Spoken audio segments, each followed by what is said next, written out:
సూయతే ఇక్కడ 8 స్కంధాలు పుట్టి 9వ స్కంధం ఈ వ్యక్తికి ఇవ్వబడింది. మధ్యమనంబు సఫలంబు చేసద పునర్జన్మము లేకుండగా అన్నది ఎంచేదంటే మిగతా అన్నీ కూడా గజేంద్ర మోక్షం అయితే మరొకటైతే చక్కగా కథలుగా ఉంటుంది. ఇందులో ఉన్నది ఏమిటంటే క్లుప్తంగా ఉంటుంది విషయం. మనం వివిధ పురాణాల్లోంచి దాన్ని తెలుసుకోవాలి. అది ఇక్కడ ఉన్నటువంటి ఈ స్కంధంలో ఉన్న విశేషం. ఇందులో చాలా విశేషాలు ఉన్నాయి. ఆ ఉన్నటువంటి వాటిల్లో చాలా ముఖ్యమైన విషయం ఒకటి ఉన్నది. ఏమిటంటే మనకి ప్రహ్లాదుడు ఉన్నారు. ప్రహ్లాదుడు 7వ స్కంధంలో వస్తుంది. కానీ అక్కడ మనం నేర్చుకోవలసిన విషయం ఒకటి ఉన్నది ప్రహ్లాదుని యొక్క చరిత్రలో. నరసింహావతార ఘట్టం వరకు నేనేం సమాచారం చెప్పని ఉపన్యాసంలో ఉండదు. కానీ ప్రహ్లాదుడు రాజ్యానికి వచ్చిన తరువాత ఏం జరిగిందో అదొక్కటి మనం మననం చేసుకుని దీనిలోకి వద్దాం. ఏమంటే ప్రహ్లాదుడు రాజ్యం చేస్తూ కతిపయామా అత్యసమేతుండయి కొంతమంది మంత్రులను వెంటబెట్టుకుని కథారూఢుడై వెళ్ళాడు. ఎక్కడికి? సహ్యపర్వత ప్రాంతానికి, కావేరీ తీరానికి వెళ్ళాడు. అక్కడ ఒక వ్యక్తి కనపడుతున్నాడు. ఆ వ్యక్తి ఎలా ఉన్నాడంటే బాగా పుష్టిగా ఉన్నాడు. ఒళ్ళంతా కూడా దుమ్ముగా ఉంది. కాసేపు కూర్చుంటున్నాడు, కాసేపు పడుకుంటున్నాడు, దొల్లుతున్నాడు, సోమరితనంగా కనపడుతున్నాడు. అది చూచారు అక్కడి వాళ్ళు. ఏదో సోమరిగా ఉన్నాడు, వెర్రివాడా లేకపోతే ఏమిటి అని భావం. కానీ ఆయనలో నిగూఢమైన తేజస్సున్న కారణం చేత ప్రహ్లాదుడు ఆయన దగ్గరికి వెళ్ళి నమస్కారం చేసి తనకు తాను పరిచయం చేసుకున్నాడు. మహావిష్ణువును సాక్షాత్కరింపజేసిన మహనీయుడు ప్రహ్లాదుడా అని ఆయన సంతోషించాడు. ఆ సంతోషంలో ఒక ప్రశ్న వేశాడు ప్రహ్లాదుడు. ఏమైనా ప్రశ్న వేశాడంటే, అయ్యా మీరింత చాలా పుష్టిగా కనపడుతున్నారు, ఊరక నేలబడి నిద్రపోవు నీకు నీ నిరుపమ దేహమెట్లు కలిగే అని ప్రహ్లాదుడు ప్రశ్న. లావుగా పుష్టిగా ఉండాలి అంటే బలాన్ని కలిగించే ఆహారం తినాలి. బలాన్ని కలిగించే ఆహారం తినాలి అంటే ఆహారాన్ని సంపాదించుకోవడానికి కాస్త ద్రవ్యం ఉండాలి. ద్రవ్యం కావాలి అంటే ఆ ద్రవ్యం కోసం వర్తకము, ఉద్యోగము, లేకపోతే మరోటో ఏదో ఒకటి చేయాలి. ఏదీ లేకుండా ఊరికే మీరు నేల మీద నిద్రపోతున్నారు, మీరు ఇంత పుష్టిగా ఎందుకున్నారు అని అడిగాడు. తగు భోగములు లేక ఉద్యమయుక్తునకు గాని ధనము లేదు, ప్రయత్నం చేసే ధనం లేదా, తగు భోగములు లేక మీరు ఇంత పుష్టిగా ఎందుకున్నారంటే నాకు 2 గురువులు ఉన్నారయ్యా అని చెబుతున్నాడు ఆయన. నా పేరు అజగరుడు అని అంటారన్నట్టు. ఇది చెప్పుకుంటే మనకి శుభప్రదమైన విషయం, జ్ఞానప్రదమైన విషయం. కనుక ఏమిటంటే నేను ఎందుకు ఇంత పుష్టిగా ఉన్నా అంటే నాకు ప్రపంచంలో 2 గురువులు ఉన్నారు. నాకు ఒక గురువు తేనెటీగ, రెండవ గురువు కొండ చెలవ. తేనెటీగ కుడుతుంది, కొండ చెలవ తిరిగితే అంతే సంగతి రోడ్డు వెళ్ళి రాడుతారు. అందుచేత ఈ 2 గురువులు ఏమిటి? చాలా విచిత్రంగా ఉంది. సరకాలు కూర్చిన దానికి సమాధానం ఆయన చెబుతున్నాడు ప్రహ్లాదుడిగా అడిగలుగుతున్న మహర్షి. ఏమనంటే సరకాలు కూర్చిన తేనె మానవులకు సంప్రాప్తమైనట్లు లోపదతో కూర్చిన విత్తములు పరులకు ప్రాప్తించు ప్రాప్తాసి తిరుగంబోని మహోరగంబు బ్రతుకును దీర్ఘంగమయ్యుండి చిరకాలంబును వాని వర్తనములను చింతించి ఏకాంతినే అజగరమును దుంటి నిజ గురువులుగా తలంచి ఏ గదికి లేకున్నవాడు అన్నాడు. తేనెటీగని ఎందుకు గురువుగా భావించారంటే ఆ తేనెటీగ సాటి ఈగలతో కలిసి పుష్పాల్లో ఉన్న మకరందాన్ని సేకరించి తేనెను కూడబెడతాయి. కూడబెడితే ఒక్క ఏమీ అవి తాగవు. ఈ ఎవరో చూస్తారు దీని నిండా తేనె ఉందని ఆ వచ్చిన వాడి ఈగలన్నింటినీ కూడా పోగొట్టేసి వాడిని నాశనం చేసేసి ఆ తేనె పట్టులో తేనెను పిండుకుని అమ్ముకోవడమో త్రాగడమో చేస్తారు. ఇంత కష్టపడి కూడబెట్టినటువంటి తేనెటీగలిగి ఆ తేనె తక్కలేదు. కారణం లోహత్వం కారణం.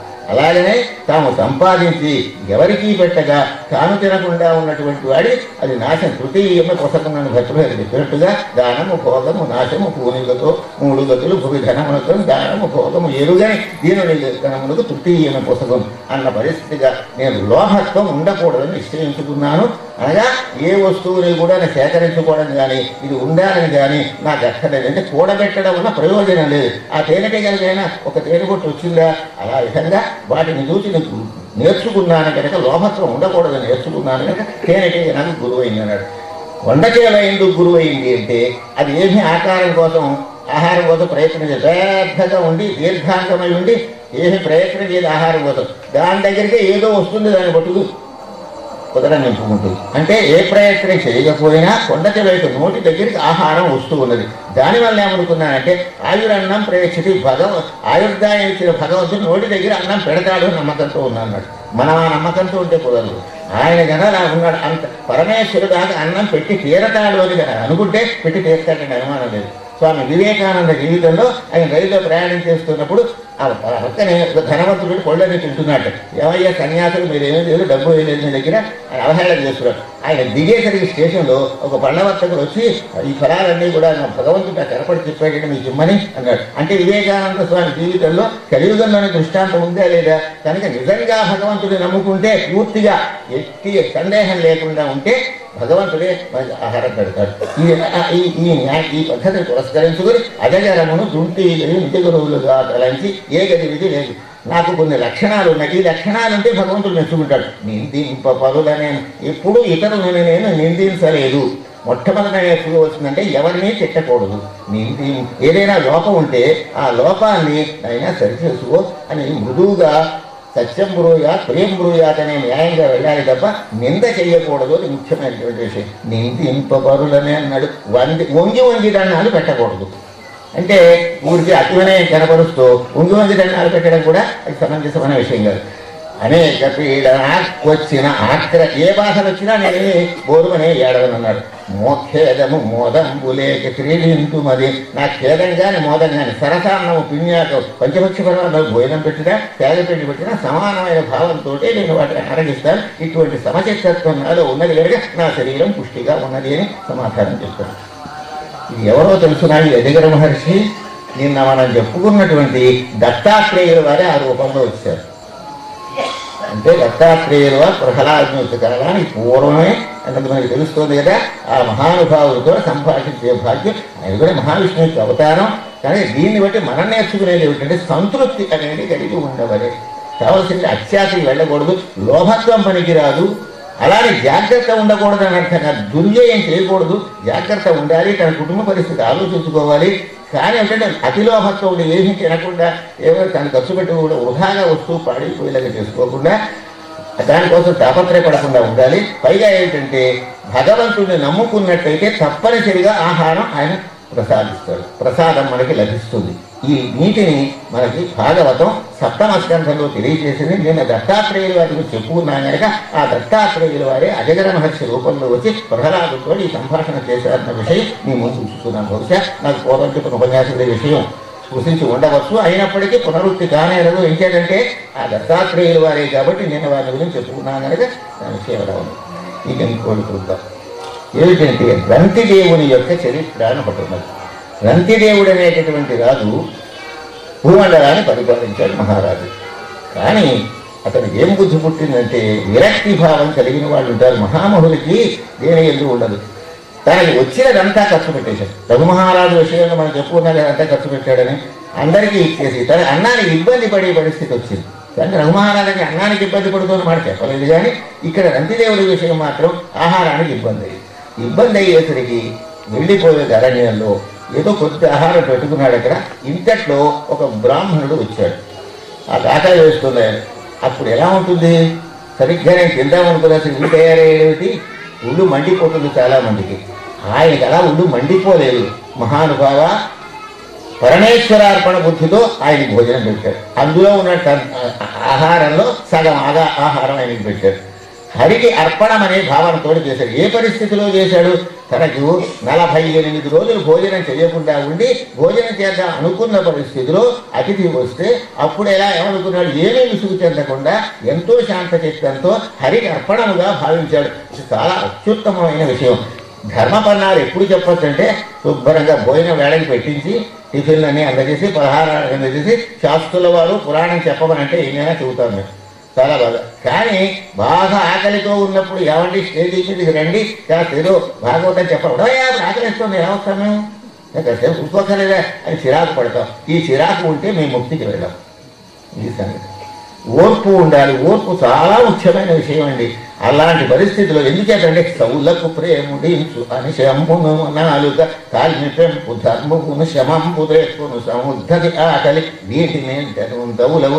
ఈ రెండింటిగా లొంగలేదు. పరీక్షిత్ మహారాజును ఒక విధంగా ఆయన దోషాన్ని గుర్తింప చేయడమే శ్రీశుకుల వారి ఉద్దేశం. ఇక్కడ పరీక్షిత్ మహారాజా, నీకు దప్పిక కలిగింది, సహనం కోల్పోయి మృత సర్పాన్ని వేశావు సుమా, అది ఏ కలిదోషం చేతైనా కావచ్చు. కానీ ఆ మహానుభావుడు అంత ఆకలితో ఉన్నప్పటికీ కూడా అతను వచ్చినప్పుడు ఓర్పుతో భోజనం పెట్టాడు. ఇది పరమధర్మం అని ఆయనకి చెప్పక చెబుతూ ఉన్నట్టుగా మనందరికీ తెలియజేస్తున్నారు ధర్మాన్ని. అనగా అర్థం, అంత ఓర్పు మనకి లేకపోయినా మనం భోజన అభ్యాగత మనం ఏం చేయాలి అంటే పరమేశ్వర అనుగ్రహంగా రంతిదేవుడిని ఆదర్శంగా పెట్టుకోవాలి. అయితే ఉపవాసంతో మనం ఉండను, ఉపవాసంలో ఉండేది ఎవరు ఉన్నారు, మనం పెట్టడం జరగదు. కానీ మనం భోజనం చేసేటువంటి సమయానికి ఎవరైనా వీధి పెడుతూ ఉంటే రానాయన భోజనం చెయ్యాలి. మా తండ్రి గారు చెప్పేవారు ఏమిటంటే, ముష్టికి ఎవరైనా వచ్చారు బియ్యం వేయలేదు రవేమని, అబ్బాయి నేను భోజనం చేస్తున్నాను రా, ముష్టి వేయకూడదు అంటే ఏది భోజనం చేసుకోండి అని ముష్టి వేయకూడడానికి సంబంధం లేదు, ఏమీ సంబంధం లేదు. మా తండ్రి గారు ఈ మాట అనేవారు. అప్పుడు ఏం చేయాలంటే 11 గంటలకు వాడు ముష్టికి వచ్చాడు అనుకోండి, 11:30 ఆ టైంలో వీడు భోజనానికి కూర్చున్నా, ఒరే నాయన ఇప్పుడు ఈ బియ్యం పట్టుకెళ్ళి ఎప్పుడు వండుకుంటావు, ఎంత శ్రమ పడతావు, ఇక్కడ వచ్చి వెంటనే భోజనం చేయి అని పిలిచి భోజనం పెడితే భగవంతుడు సంతోషిస్తాడు. ఇలా మా తండ్రి గారు చేశారు ఆచరణాత్మక. వారు నివసించిన గృహం ఇప్పటికి కూడా అలాగే ఉంది భద్రాచలం. మిగతావన్నీ డాబాలు అయ్యాయి తప్ప ఆ వీధి గదిలో ఎవరు సెలవు రోజు శనివారాలు సెలవైనప్పుడు పిలిచి 11:30 దాకా చూసి, అది ఎవరైనా సరే ఈ కులస్తులు ఆ కులస్తులు కాదు, ఎవరైనా సరే వచ్చిన అయినా ఆకలితో ఇప్పుడు ముష్టి ఎలాగో పట్టుకెడతాం, ఎప్పుడు వండుకుంటాం, రా కూర్చో, మనం భోజనం పెట్టిన పుణ్యాత్ముల కనుకనే వారి ఆశీర్వచన ప్రభావం చేసి 4 మాటలు చెప్పగలుగుతున్నాం. అలా ఆచరించాలి, ధర్మాన్ని ఆచరించాలి, ధర్మపదాలు వల్లించడం కాదు లెక్క. అయితే ఆ విధంగా ఓర్పు కలిగి ఉండాలి.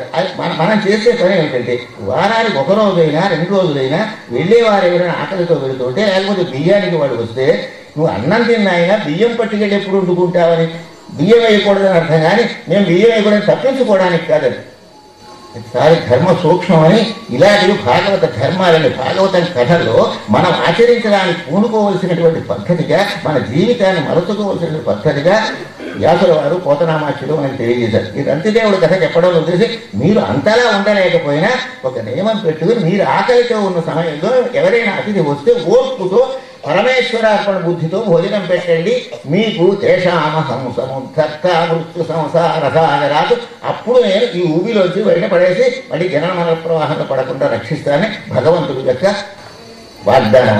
అది మనం తెలుసుకోవాల్సిన విషయం. సరే, అలా అయిపోయిందా? ఈ ప్రకారంగా అన్నం పెట్టాడు. ఆ తర్వాత ఏమైందంటే, ఒక వ్యక్తి వచ్చాడు, నేను శూద్రుండండి, 4వ వర్ణం వాడిని, నాకు ఆకలి వేస్తున్నాను. మిగిలిన భాగంలో కొంత భాగం అది పెట్టేశాడు. పెట్టేసిన తర్వాత కుక్కల గుంపుతో కుక్కల్ని తీసుకుని ఉపాయం వచ్చాడు, నాకు భోజనం పెట్టవాలి. ఇలా వేసిన భోజనం అంతా అయిపోయేటువంటి తాను తినవలసినటువంటి పరిస్థితి లేకపోతే ఆఖరికి ఒకడు వచ్చాడు, హీనుడ చండాలుండ, వాడే చెప్పుకోండి, నేను హీనుండండి, చండాలుండండి, కాస్త మంచినీళ్ళు ఇవ్వండి అన్నాడు. అంటే ఆ మంచినీళ్ళు కూడా మహారాజు తాకున అన్నం ఎలాగో వాళ్ళందరూ తినేశారు. ఇక ఇక్కడ జరిగింది ఏమిటి అంటే, మంచినీళ్ళు ఇవ్వమని అనేసరికి అప్పుడు బలవంతంబగు నీరు వట్టున నిజ ప్రాణాంతమై ఉన్నతో ఫలయండేని, అప్పుడు కూడా చెల్లించలేదు మహారాజు. అంటే అర్థం, మంచినీళ్ళు అడిగేసరికి తాను త్రాగదలుచుకున్న పరిస్థితిలో, తన ప్రాణం పోయేటటువంటి పరిస్థితిలో, దప్పికతో 48 రోజుల నుంచి అవస్థ పడేటటువంటి స్థితిలో ఆహారం లభ్యమైతే అందులో కూడా వాళ్ళు తినేస్తే మంచినీళ్ళు మాత్రమే మిగిలితే ఏమైంది అక్కడ? అన్నము లేదు. ఎంత సౌమ్యంగా అన్నాడు చూడండి, అన్నము లేదు, కొన్ని మధురాంబువులు ఉన్నవి, త్రావుమన్నరావన్నా. అయినా అన్నం లేదయ్యా, అన్నం ఉంటారు మరి అతిథులకు పెట్టేశాం. తాను తినడం వల్ల లేకపోవడం కాదు, జరిగిన పరిస్థితి అదనమాట. అన్నము లేదు, కొన్ని మధురాంబువులు ఉన్నవి, త్రావుమన్నరావన్నా. అంతేగా శరీరధారులకు ఆపద వచ్చిన వేడవారికి మన్నన చేసు సుఖంబులు చేయుట కన్న ఉండు మేలున్నదే, నాకు దిక్కు పురుషోత్తముడు ఒక్కటి సుమ్ముకోలు కదా. శరీరధారి అయినటువంటి వాడికి వాళ్ళ ప్రాణాన్ని నిలపడానికి మంచినీళ్ళు ఇవ్వడం కంటే కావాల్సింది ఏమిటని, జలమును పోసను రంతి దేవుడు దయన్ చండాల, ఆ మంచినీళ్ళు అన్నింటినీ అతనికి ఇచ్చేశాడు. ఆకలితో ఉండిపోయాడు, దప్పికతో ఉండిపోయాడు, చెల్లించలేదు, ధర్మమునందు నిష్ట కలిగి ఉన్నాడు. కానీ అంత నిష్టలో కలియుగ మానవులం మనం ఉండలేము. ఉండకపోయినా దాన్ని ఆదర్శంగా తీసుకుని ఆచరణీయాత్మకమైన పద్ధతిలో కనీసం వచ్చినటువంటి అతిథి పట్ల విసుగు లేకుండా ఎంతో ప్రేమతో భోజనం పెట్టాలనేటటువంటి సత్వగుణంతో కనుక పెట్టినట్లయితే, సాత్విక ప్రవృత్తిలో ఉన్నట్లయితే భగవంతుడు కలియుగంలో ఆదరిస్తాడు. రంతిదేవుడంత నియమం సామాన్యంగా పాటించడం కష్టం, అది అతనికి చెల్లింది.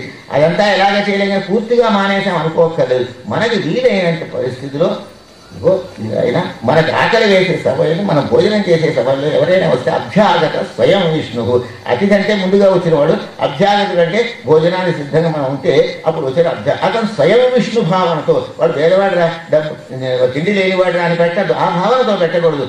భగవంతుడు ఈ రూపంతో వచ్చి మనకు ప్రార్థన చేయడానికి వచ్చాడు భావనతో అలా భోజనం పెట్టాడు మహానుభావుడు. మంచినీళ్ళు కూడా అదే భావనతో ఇచ్చాడు.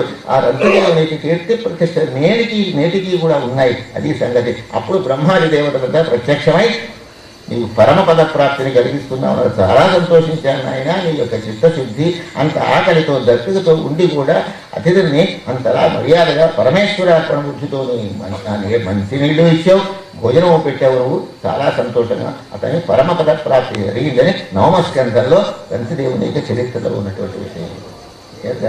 ఇది మన జీవితానికి ఏ కథ చెప్పుకున్నా మన జీవితానికి ఈ కలియుగంలో సాధ్యం కాకపోయినా సాధ్యమైన పద్ధతిలోకైనా మనం తెచ్చుకుని మార్గస్థో నావసీత, ఆ మార్గంలో మనం ఉంటే మనకి జన్మ పరంపరలు రాకుండా ముక్తి కలగడానికి అవకాశం ఉంది. మోక్షం రావడానికి ఇది ఒక మార్గం.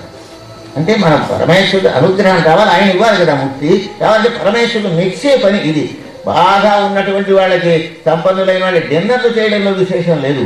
కానీ అలా ఉంది తాను భోజనం చేసే సమయం తాను ఆకలిగా ఉన్నప్పుడు ఎవరైనా వస్తే భగవంతుడిగా భావించి భోజనం పెడితే అది పుణ్య విశేషం తప్ప మనకి కడుపు నుండి మనము తినేసేది శుభ్రంగా అతిథులు అందరికీ పెద్ద పెద్ద ఆర్భాటంగా సమారాధనలు చేస్తే కూడా దానివల్ల పుణ్యం రాదు అన్నారు మనకి చెప్పారు. శాస్త్రంలో ఉంది ఆ మాట.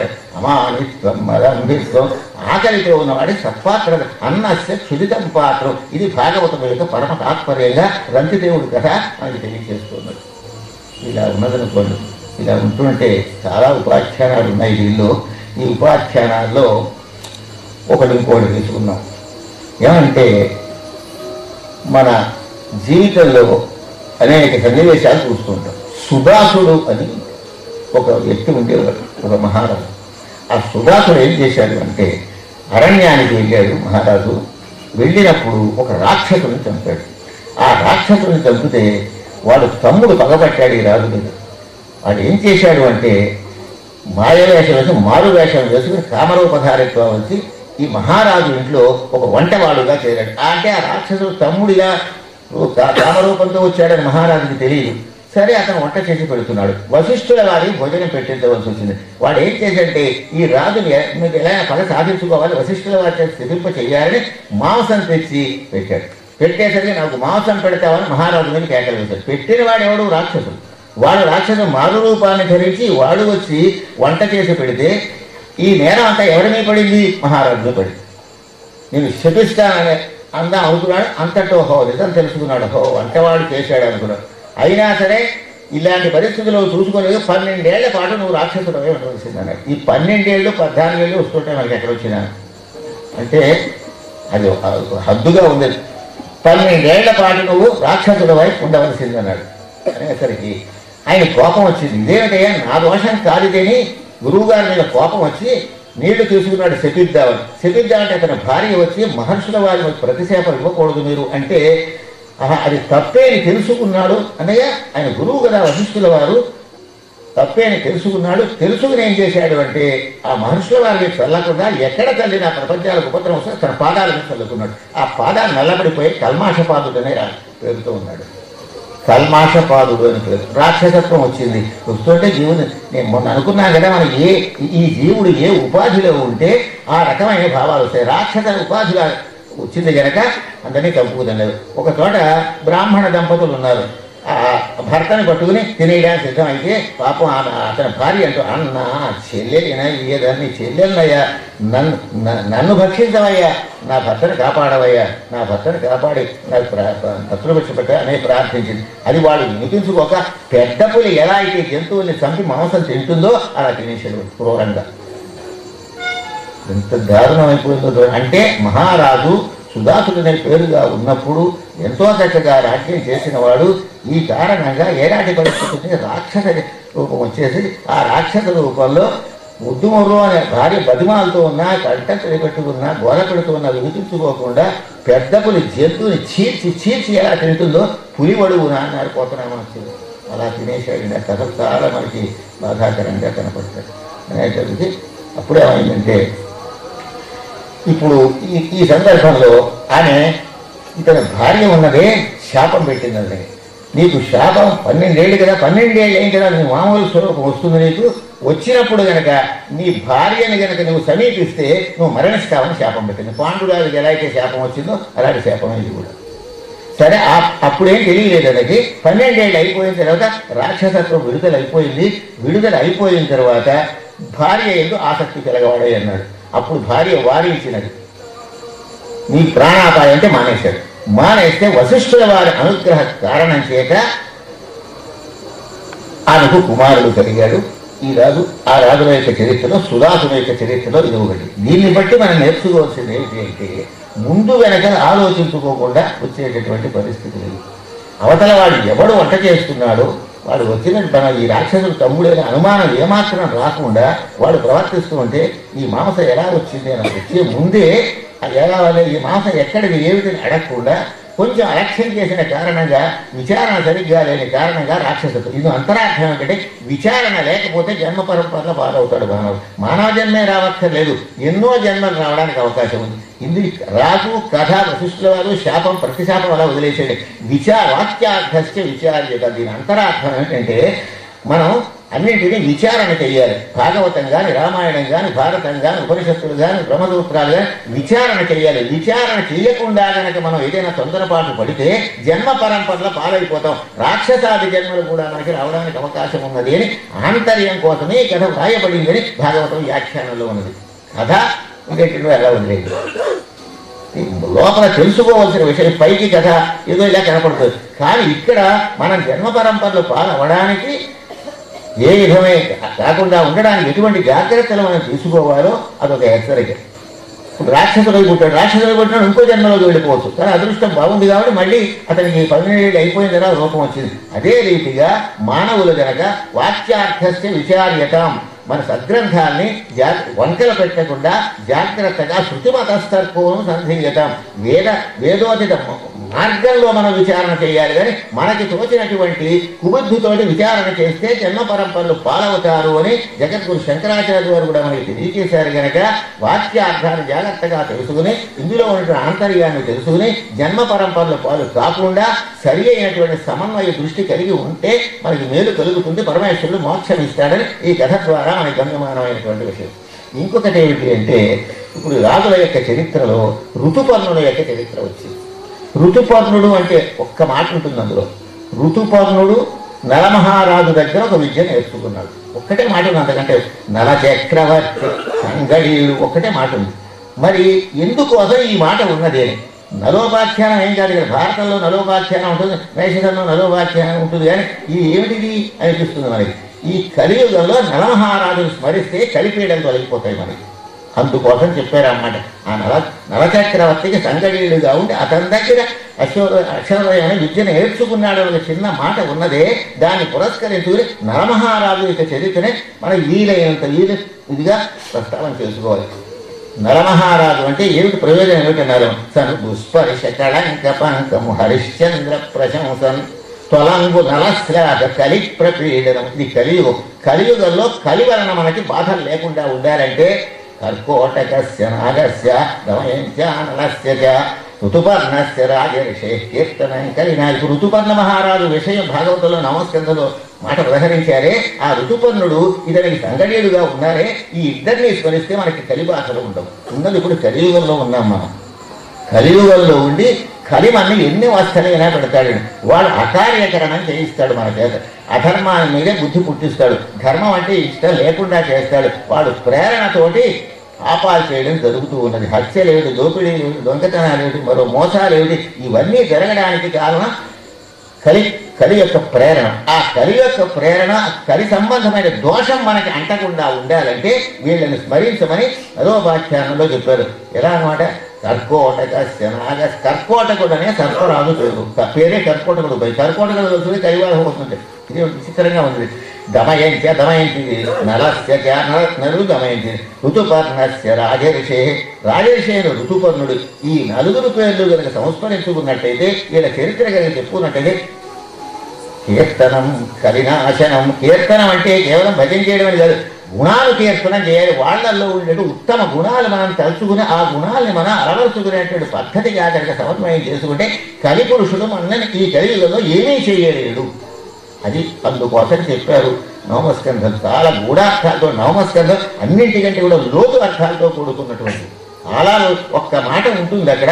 ఆ మాటలో ఏమి చెప్పుకోవాలో మనకు వ్యాఖ్యాతలు ఎంతో వివరంగా తెలియజేశారు.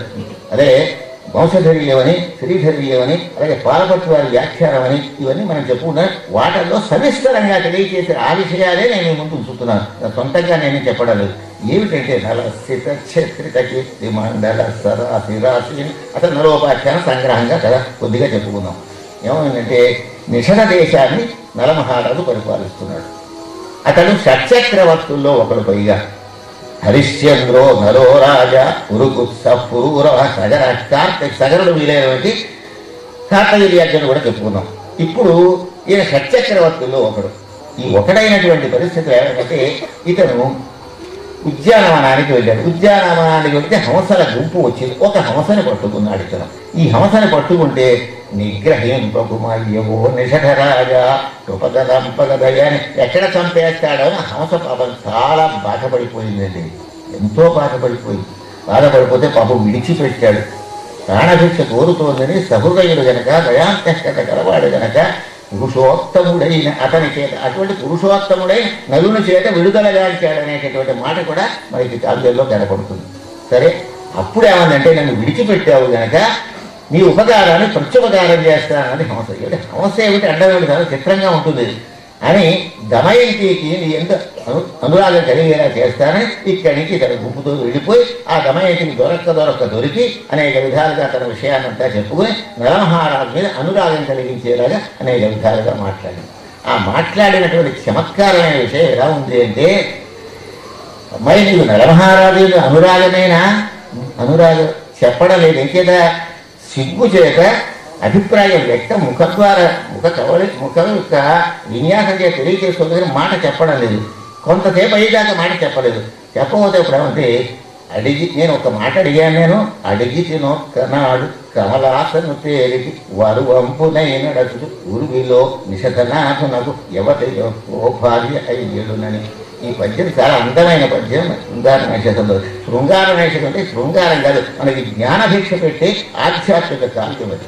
శ్రీనాథ మహాకవి కేవలం లౌకిక శృంగారానికే ప్రాధాన్యం ఇవ్వలేదు, అధ్యాత్మ బోధ చేశారు తను రచించిన నైషధం ద్వారా.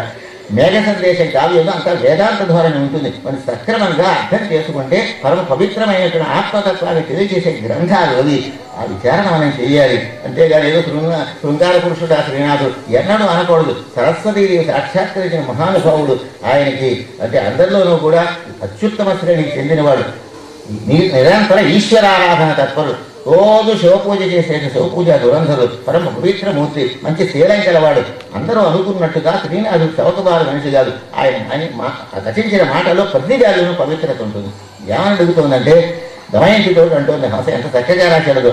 ఇది వధూ సృష్టిమృత్య మూల శ్లోకం ఇది. ఇది వధూ సృష్టిమృత్యమేవ జ్ఞానయుగ్యోనలకేళియోగ్యం త్వన్నామ వర్ణాయువకర్ణపేద అయస్య సంక్రీడతి చేత్రని హర్షుడు రచించినటువంటి నైషధంలో మూల శ్లోకం. ఆ భావాన్ని వ్యక్తీకరిస్తూ ఇక్కడ హంస ఏమంటుందంటే, అమ్మాయి ఒక్క మాట చదువుతుంది, అడిగి తినొక్కనాడు అని ఆగిపోయింది. అడిగి తినొక్కనాడు అని పావుగంట ఆగింది. అలా అయితే మనకు ఉపన్యాసం టైం కాదు. అడిగి తినొక్కనాడు ఎవరికి ఏమిటి అడిగింది ఉత్కంఠతో వింటోంది దమైంది. కమలాసను తేలికి వాడు వంపునైనడచు. ఆ బ్రహ్మగారి రథానికి నేను వాహనంగా ఉన్నానులే. నేను అడిగాను, ఆ రథం లాగుతూ అడిగాను, మడి అయిపోయింది. గురువిలో భూమండలం నిషధనాథునకు, భూమండలంలో నిషధనాథునికంటే విషద దేశాన్ని పరిపాలించే నరమహారాజు యవతయోకో భార్య అయ్యేడునని.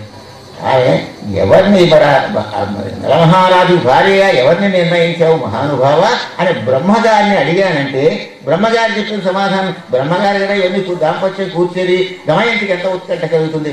ఓహో, బ్రహ్మగారి రథానికి లాగుతోందా? ఆ రథాన్ని లాగుతూ భూలోకంలో ఉన్నటువంటి ఉర్మిలో అని ఉన్నది. ఆ ఉర్మి అంటే అక్కడ అడిగే ప్రశ్న సత్యలోకంలో అడుగుతోంది, ఉర్మిలో ఉన్నది. కొంతమంది కవులు ఏం చేస్తారంటే ఉర్మిలో మహిన్ అని రాసేస్తారు. వెంకటశాస్త్రి తెలపడం చేస్తారు, ఎవరిని ఎన్ని భూదానాలు చేశారన్నాడు. అంటే మహిన్ భువిన్ అని ఊత పదాలుగా వేస్తారే అర్థం ఉండదు. ఇక్కడ సాభిప్రాయంగా ఉంది. అక్కడ ప్రశ్న అక్కడ అడుగుతోంది, భూలోకములు అన్నది అది వ్యర్థ పదం కాదు, సరి అయిన పదం. ఇలా తెలుసుకోవాలి మన యొక్క భాష యొక్క విశేషాన్ని గురించి కూడా. ఉరుగిలో నిషధనాథునకు ఎవరిలోకో భార్య అయ్యేడునని. ఎవరిని భార్యగా నిర్ణయించావంటే ఏం చెప్పాడో బ్రహ్మగారిని ఎంతో ఆసక్తిగా ఉన్నది. ఎవరు? దమయంతిది ఉంటే ఏర్పడవినన. ఇది బాగా వినపడలేదు, బ్రహ్మగారు చెప్పారు కానీ బాగా వినపడలేదమ్మాయి. ఎంత చమత్కారం చూడండి, వినపడలేదు. దమయంతికి ఉత్కంఠ కలిగించాలి, అనురాగం వృద్ధి చెయ్యాలి. అందుకోసం అది ప్రోధి చేయడం కోసం ఏమవుతుంది, ఏర్పడవి. ఎందుకు నేను అడిగిన దాన్ని ఎందుకు వెళ్ళలేదు అడుగుతామని చక్రఘో ఆ రథం లాగుతున్నాను కదా, ఆ రథం చక్ర తప్పుల్లో బాగా వినపడలేదు. చక్రఘోషమున ఇంసుక కానీ అంత ఏర్పడవినై. ఎంత నిరుత్సాహం కలుగుతుందండి. మేము పరీక్షకి వెళ్ళి వాళ్ళని చిన్నప్పుడు పెడితే ఏదో మీ పేపర్లో మీ భాషాపరమైన పరీక్షలు పడ్డాయిరా అన్నాడు. కానీ నెంబరా ఏం చెప్పగలేదురా, వాడికి ఎంతలా ఉంటుంది. అక్కడ చెప్పకపోయినా తగ్గదా లేదు. మనం అడిగిన నెంబర్ అక్కడ లేకపోతే ప్రాణం కడలిపోయినట్టు అవుతుంది. అంచేత అంత ఉత్కంఠ కలుగుతుంది. ఇది ఒక సైకలాజికల్ అంటే మనస్తత్వ శాస్త్రం అంతా మన కావ్యాల్లో ఉన్నది. అందుకోసం చెబుతున్నాను. పరమ పవిత్రమైనటువంటి హంస ఇలా చెబుతున్నది అన్నమాట. ఆ హంస ఎవరో తర్వాత చూద్దాం. ఆ ప్రకారంగా ఏమైందంటే ఇంసుక అని ఏర్పడవినన. ఇది ఆఖరికి ఏమందంటే నీవను సుపరుచిన సందముతో నీ పేరే అమ్మాయి అంది. అంటే ఆఖరికి తేల్చింది. అలా మాట్లాడి నలుని ఎందు అనురక్తిగా చాలా పద్యాలు ఉన్నాయి. అన్న సంబంధం అంటే అవన్నీ ఇప్పుడు చెప్పడం ఉద్దేశం కాదు. ఆ ప్రకారంగా నరదమయంతులు అంటే హృదయానికి ఐక్యానుసంధానం కలిగించి మళ్ళీ ఈ మాటలన్నీ మహారాజులు చెప్పింది. అది అయిపోయింది. తర్వాత దమయంతి స్వయంవరం ఏర్పాటు చేశాడు. ఆ తండ్రి చేస్తే దేవతలు కూడా దమయంతి స్వయంవరానికి వస్తున్నారు. వస్తుంటే నరమహారాజు వారు అలా వెళుతున్నారు. పుణ్యశ్లోకో నరోరాజ పుణ్యశ్లోకో యుధిష్ఠిర పుణ్యశ్లోకాచ వైదేహి పుణ్యశ్లోకో జనార్దన. పుణ్యశ్లోకులకు లిస్టు ఏ కళంకము లేకుండా నిత్య పవిత్రత కలిగినటువంటి వ్యక్తులని పుణ్యశ్లోకులని పేరు. ఎలాగా? పుణ్యశ్లోకో నలోరాజ నలమహారాజు పుణ్యశ్లోకుడు. పుణ్యశ్లోకో యుధిష్ఠిర. అశ్వత్థామత అబద్ధమాడాడు కదండి, దాని తర్వాత చెబుదాం. ఆ సందర్భమైన ఉపన్యాసాలు వచ్చినప్పుడు ఏమీ అబద్ధం, భగవంతుడు అబద్ధం ఆడమండవు కాదు, ఆయన అబద్ధము ఆడలేదు, అది అసత్యము కాదు. అవే పద్యాలు అంతరార్థం అక్కర్లేకుండా చాలా నిదర్శనాలు ఉన్నాయి. అంచేత ఆయన ఏ అబద్ధం ఆడలేదైనా అధర్మం లేదు. అంచేత పుణ్యశ్లోకో యుధిష్ఠిర. స్త్రీలలో పుణ్యశ్లోకాచ వైదేహి, సీతమ్మ వారు పుణ్యశ్లోకో జనార్దన. జనార్దనుడు అంటే భగవంతుడు. ఈ నలుగురికి పుణ్యశ్లోకులని పేరు. నలమహారాజుకి పుణ్యశ్లోకులని ఎందుకు పేరు వచ్చిందో ఆయన పేరు తలుచుకుంటే మన కలికల్మషాలన్నీ ఎందుకు పోతాయో ఇక్కడ మనకి ఉదాహరణ కనబడుతూ ఉంది. ఏం చేశారంటే ఈయన వెళుతూ ఉంటే ఏమయ్యా నలమహారాజు అని పలకరించారు. ఇంద్రాగ్ని యమవరుణ్ నలుగురు కూడా. ఏమీ లేదు కానీ నాకు ఉపకారం చేసి పెట్టవాలన్నారు దేవేంద్రుడు. మాట ఇచ్చేశాడు పాపం. అలాగేనంటే మీరు ఏం కావాలో చెప్పండి చేస్తా అన్నాడు. తీరా ఏమన్నారంటే మేము స్వయంవరానికి వెళుతున్నాం, ఆ దమయంతి మా నలుగురిలో ఏ ఒక్కరినైనా వరించి ఇలాగే నువ్వు రాయబార మాటలు మాట్లాడమన్నాడు. ఎంత కష్టంగా ఉంటుందండి. తాను దమయంతి నిమిత్తమే వెళుతున్నాడే, హంస కారణంగా దమయంతి అనురాగం ఉన్నదే, ఆమె కూడా తను వరుస్తుందని నిర్ధారణ అయినది. అట్టి పరిస్థితిలో తనకి ఈ పని చెబితే ఎంత కష్టంగా ఉంటుందండి. అన్నం లేనప్పుడు రంతిదేవుడు భోజనం పెట్టినట్టుగానే ఏకార్థ సముపేతుడు ఆ దమయంతిని వరించాలని తాను వెళుతున్నటువంటి పరిస్థితిలో ఆ మాట అంటే వెంటనగా నేను అందుకోసం నాకు ఈ పని చెబుతారంటే నిరసిస్తే ఆయన పుణ్యశ్లోకుడు కాదు. ఏమండి ఇలా చెబుతున్నారు పదన, నువ్వు ఏమయ్యా చేస్తానన్నావు, చేస్తావా చెయ్యవా? తప్పకుండా చేస్తాను. అది నలమహారాజులో ఉన్న గొప్పతనం. అతని యొక్క మనశ్శుద్ధికి దేవతలు వెళ్ళాడు. ఆ దమయంతితోటి మాట్లాడాడు. నువ్వు ఎవరినైనా వరించు, నువ్వు ఏదైనా సరే ఇంద్రాగ్ని యమవరుణులు ఎవరైనా సరే మాకు సమ్మతమని చెప్పమన్నారంటే నేను నరమహారాజుని తప్ప ఎవరిని వరించనని అన్నది ఆ సంభాషణ అంతా జరిగింది. ఆ సంభాషణ సహజంగా ఇప్పుడు చెప్పడం ఉద్దేశం కాదు. సరే, చివరికి ఏమైందంటే 5 నలమహారాజులు కనపడ్డారు స్వయంవరంలో. ఇందులో అసలు నలమహారాజు ఎవరై ఉండాలి? అప్పుడు అమ్మవారి కటాక్షం కారణంగా, జగన్మాత కటాక్షం కారణంగా దేవతల్లో మార్పు కనపడింది. ధరణి పొందని కోమలాంధ్రి చరణద్వంద్వమును. మనుషుల పాదాలు నేలకి తాకుతాయి. వాళ్ళు దేవతలు కనుక వాళ్ళు నలుగురు తాకదు. నలుడి వేషాల్లో ఉన్నప్పటికీ రూపాల్లో ఉన్నా తాకలేదు. ధరణి పొందని కోమలాంధ్రి చరణద్వంద్వములు ధర్మశీకర సిక్తంబులు గాని పాలములు. అసలు నలమహారాజు మొహమే చెమట పడుతుంది, వాళ్ళకి చెమట పట్టలేదు. అశ్వేర గాత్రాలు దేవతలకి చెమట పట్టదు, అది విశేషం అన్నమాట. ధరణి పొందని కోమలాంధ్రి చరణద్వంద్వములు ధర్మశీకర సిక్తంబులు గాని పాలములు నిమేష వక్షక్షోణుల పత్రకేతరములు కందని పూలదండ. మనం వేసుకున్న పూలదండ వాడిపోతుంది, దేవతలు వేసుకుని వాడిపోతుంది. అసలు నలమహారాజు పూలదండ వాడిపోతుంది, వాడు మామూలుగా ఉంది. ఈ ప్రకారంగా ఉన్నటువంటి నలుగురిని చూసింది కాదు. నిమేష వ్యాఖ్యగలిపు సరసీజంబులు. రెప్పపాటు పడ్డం లేదు నలుగురు మహారాజులు అంటే వాడు దేవతనికి రెప్పపాటు పడదు, అనిమిషులని పేరు. అంటే పరియుదాస న్యాయంగా ఇతడైన నలమహారాజును వరించింది. ఇది పుణ్యశ్లోకును 40 వివాహం అని చెప్పుకున్నాం. తర్వాత కథంతా మనకు ఎక్కలేదు. ఏమిటి ఇందులో ఉన్న విశేషం? ఏముంది అంటే తన స్వార్థం వదులుకుని దేవతలకి రాయబారం చేసి పెట్టాడు. అసలు ఈ హంస ఎవరు? ఈ రాయబారం నడపడం ఏమిటి? అసలు దమయంతి ఎవరు? నలుడెవరు? చాలా మనకి అవసరం తెలుసుకోవడం. అంటే అటువంటి నరమహారాజుకు ఋతుపర్ణుడు మిత్రుడయ్యే ఒక్క అంశం కారణంగా కీర్తిడు దొంకంతా కలిగినట్టుగా చెప్పుకోవాలి. చెప్పి తీరాడు. సరే, ఒక కథ చెబుతున్నాను వినండి. ఆహుకుడు అని అద్భుతం అనే పర్వతం మీద నివాసం చేసుకునేవాడు. అతని భార్య పేరు కూడా అదే పేరు, ఆహుక. వాళ్ళు బోయేవాళ్ళు. చిన్న గుడిసె ఉంది వాళ్ళకి. ఆ చిన్న గుడిసెలో వాడు కాలక్షేపం చేస్తున్నారు. ఆహుక శివభక్తి తత్పరురాలు. భర్తకి కూడా శివభక్తిని ప్రబోధించింది. ఈమె అంత లేకపోయినా కొంత భాగమైనా అతనికి భక్తి కలిగింది.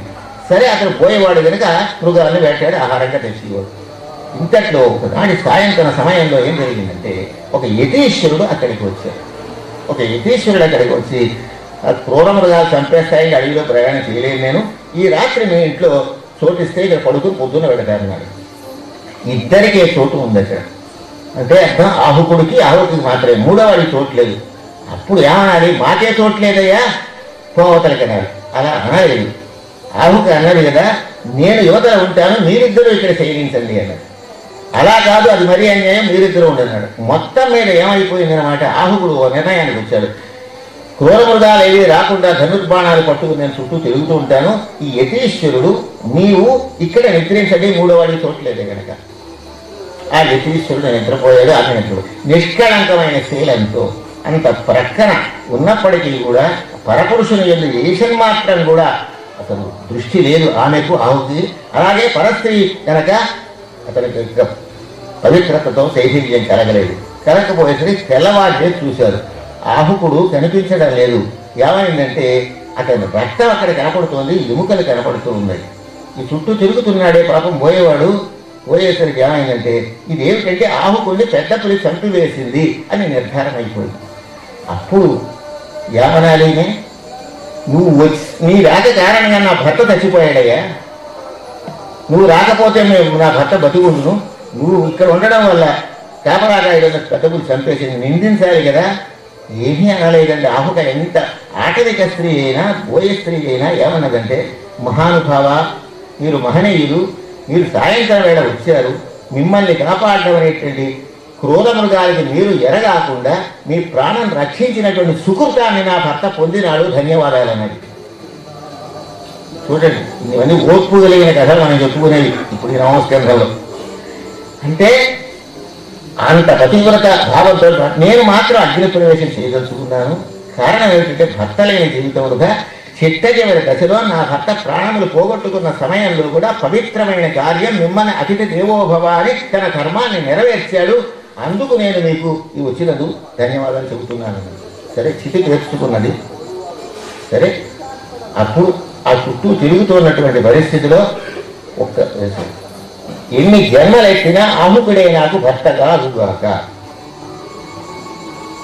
దౌతపటంబును గట్టి ఆ చితికి వేగ ప్రదక్షిణమాచరించి, ఆ చితికి వేగంగా ప్రదక్షిణం చేసిందిట. మన ఆలయాలు వెళ్ళి ప్రదక్షిణం చేసినప్పుడు గబ గబ గబ గబ అవతలని తన్నేసుకుంటూ ప్రదక్షిణం చేయకూడదు. అవతల తొక్కేసి వెళ్ళిపోతారు మహాప్రభు, అలాంటి వాళ్ళకి వెళ్ళిపోతారు, వెళ్ళిపోతారు. అలాంటి అనుభవం కూడా నాకు మాట ఇది. ఎందుకు నడుస్తున్నామో ఉండదు. ఆసన్న ప్రసవ దేవాలయానికి వెళ్ళిన ఒక ప్రదక్షిణ ఎలా చేయాలో శాస్త్రం చెబుతున్నది. ఎలాగా? ఆసన్న ప్రసవ నారి, నవమాసములు నిండినటువంటి గర్భవతి అయినటువంటి స్త్రీ నీళ్ల బిందె బుధం మీద పెట్టుకుంటే ఎంత నెమ్మదిగా నడుస్తుందో అంత నెమ్మదిగా ప్రదక్షిణం చేయాలి. ఇది ధర్మశాస్త్రం. వేగంగా ప్రదక్షిణం దేవాలయానికి చేయకూడదు. అలా చేస్తే పాపం వస్తుందని ఆగమ శాస్త్రం అయిపోతున్నది. ఇది మనం పాటించాలి. గుడికి వెళుతూ ఉంటాం, కానీ మనం స్పీడ్గా బొంగరా గబా గబా తను పెడతాం. అక్కడ మాత్రం నెమ్మదిగా నడవాలి. ఆసన్న ప్రసవ నారి అన్నట్టుగా చెప్పాడు. కానీ ఇక్కడ ఎలా ప్రదక్షిణం చేసింది కూడా ఆ భర్త యొక్క ఎముకలని చితి మీద చేసి వేగ ప్రదక్షిణం ఆచరించి, సహగమనం చేసేటప్పుడు వేగంగా ప్రదక్షిణం చేయాలి. దానికి ధర్మం అది, దీనికి ధర్మం ఇది. వేగ ప్రదక్షిణం ఆచరించి అలాగా పరమేశ్వరుడి పరమేశ్వరరావు పార్వతీనాథ, ఎన్ని జన్మలైన నేను గనక నిరంతరము నీకు భక్తురాల్ని గనక అయినట్లయితే, నా భర్త గనక పరోపకారం చేసిన మాట యథార్థమే గనక అయినట్లయితే, మనసా వాచా కర్మణ ఏ దోషం నాలో గనక లేకపోయినట్లయితే నన్ను కాపాడమని అడగలేదు. వచ్చే జన్మలో కూడా నాకు ఆముకునే భర్తగా ఎలా చేయవలసింది. అందులో కూడా చూడండి, అంటే ఎడి మనిషి భర్త కావాలని కోరుతుందా? ఎంత పవిత్రంగా కోరుతుందో. వెంటనే అగ్నిప్రవేశం చేద్దామనుకునేటువంటి పరిస్థితిలో యతీశ్వరుడు ఉన్నాడు కదా, ఆయన శివస్వరూపం ధరించాడు. శంకరుడే ఆ రూపంలో వచ్చారు. వచ్చి ఏం చేశారంటే, అమ్మాయి ఇప్పుడు ఏం కావాలో కోరుకోమన్నారు. నీ భర్తను బ్రతికించి ఇవ్వడానికి కూడా నీ ముఖత వస్తే నీ భర్తను బ్రతికించిస్తాను. అక్కరలేదు మహానుభావ, ఆ మహానుభావుడితోటి నేను తరించడమే నాకు కావాలి. నాకు ఎల్లప్పుడూ శివభక్తి ఉండేలాగా అనుగ్రహించండి చాలు అని అడిగిందే తప్ప భర్తను బతికించమని అడగలేదు. మళ్ళీ తాను జీవించాలని కోరలేదు. అప్పుడు చెప్పాడు కదా ఆయన, ఇంకా అగ్నిప్రవేశం చేయకముందే ఏం జరుగుతుందో తెలుసునా? నీవు విదర్భ దేశానికి అధిపతి అయినటువంటి భీముని యొక్క కుమార్తెగా దమయంతిగా పుడతావు. నువ్వు ఇతడు నలుండు నాగ పుట్టుండు. నీ భర్త అయినటువంటి రాముడు నరమహారాజై షట్చక్రవర్తుల్లో ఒకడవుతాడు. మీ ఇద్దరి దాంపత్యానికి ఎలా కారణభూతం? నేను రాజహంసనై దాంపత్య సంధానం చేస్తాను. ఎంత అదృష్టం అంటే, పరమేశ్వరుడు శంకరుడు ఒక రాజహంస రూపంలో వచ్చి వాళ్ళ అనురాగాన్ని క్రోధి చేశారు అంటే ఆ నరదమయంతుల యొక్క అదృష్టం ఎంత గొప్పది. ఇది ఉన్న గాథ. ఇలా గాథలు ఎన్నో శివపురాణంలో కథ ఇది. అప్పుడు వేసండి అయితే దేవతలు ఆ కోరిక ఉండొచ్చండి. సరే సేవరం జరుగుతుంటే ఈ ఇంద్రాదులు ఈ బుద్ధి ఏమిటి అని మన ప్రశ్న అలాగే మిగిలిపోతుంది కదా. అప్పుడు ఏమన్నారు తెలుసునా? దేవతలు వస్తారప్పుడు ఆ దేవతల్ని కూడా నిరాకరించి నరమహారాజుని వరించాలని చెబుతావు. అలాగే నరమహారాజుతో నేను వివాహం జరుగుతుంది అన్న కారణం చేత దేవతల ముగ్గులోకి దిగవలసి వచ్చింది. వాళ్ళు దమయంతి కోరికతో రాలేదు. శంకరుని యొక్క ఆజ్ఞ ఉన్నది గనక ఆజ్ఞని పాటించాలి గనక నరమహారాజుతో ఈ రాయబారం జరిపించాలనేటువంటి ఉద్దేశంతో వచ్చారే కానీ దమయంతిని వివాహం ఆడదామని కాముక సంబంధమైన కోరిక ఈశ్వరుడు మాత్రం కూడా ఆ దేవతలకి లేదు. వాడు దమయంతిని కామం కలిగి రాలేదు. లేకపోతే వంకలు పెడతాం ఆ కథలకి. వాళ్ళకి బుద్ధి ఏమిటండి?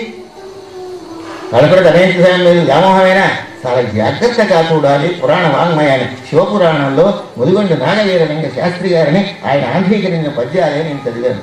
నలరిమణితులకు పూర్వజన్మ వృత్తాంతం. ఇవన్నీ చూడకుండా ఆ దేవతలు ఆ కారణం చేత వచ్చారు అనగా ఆ దమయంతి చేత పవిత్రమైనటువంటి పాతివృత్య సంబంధమైనటువంటి మాటలు మాట్లాడించడానికి కావలసినటువంటి నరమహారాజు చేత రాయబారం నిర్దుష్టంగా జరిపించేటువంటి పరిస్థితులను పుణ్యశ్లోకుడుగా చేయాలనేటువంటి తాత్పర్యంతో ఇతోధికమైన కీర్తి ప్రతిష్టలను నరమహారాజుకు రప్పించడానికి కారణం కోసం దేవతలు వచ్చారే కానీ వాళ్ళ కోరిక ఉంది కాదు. నీచులు కాదు దేవతలు. ఉత్తమోత్తములు వందనీయులు. మనకి దేవతల పట్ల అవజ్ఞాభావం తగదు.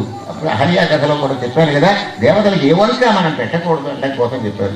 ఇంతకీ ఏమైందంటే ఇక ఋతుపర్ణ మహారాజు వాడు వచ్చి 40 అరణ్యం పాలైపోయిందని విడిపోతారు. కర్కోటకుడిని సర్పం తరిచిన కారణంగా నరుడు వికృత స్వరూపుడు అవుతాడు. నీవు నన్ను తలుచుకున్నప్పుడు నీకు నిజ స్వరూపం వస్తుందంటారు. అంటే కర్కోటకుడిని తలుచుకుంటే మన కలికల్మష దోషం పోతుందన్నారు. ఆ పైన ఋతుపర్ణుడు దమయంతికి 2వ స్వయంవరం ప్రకటించారు.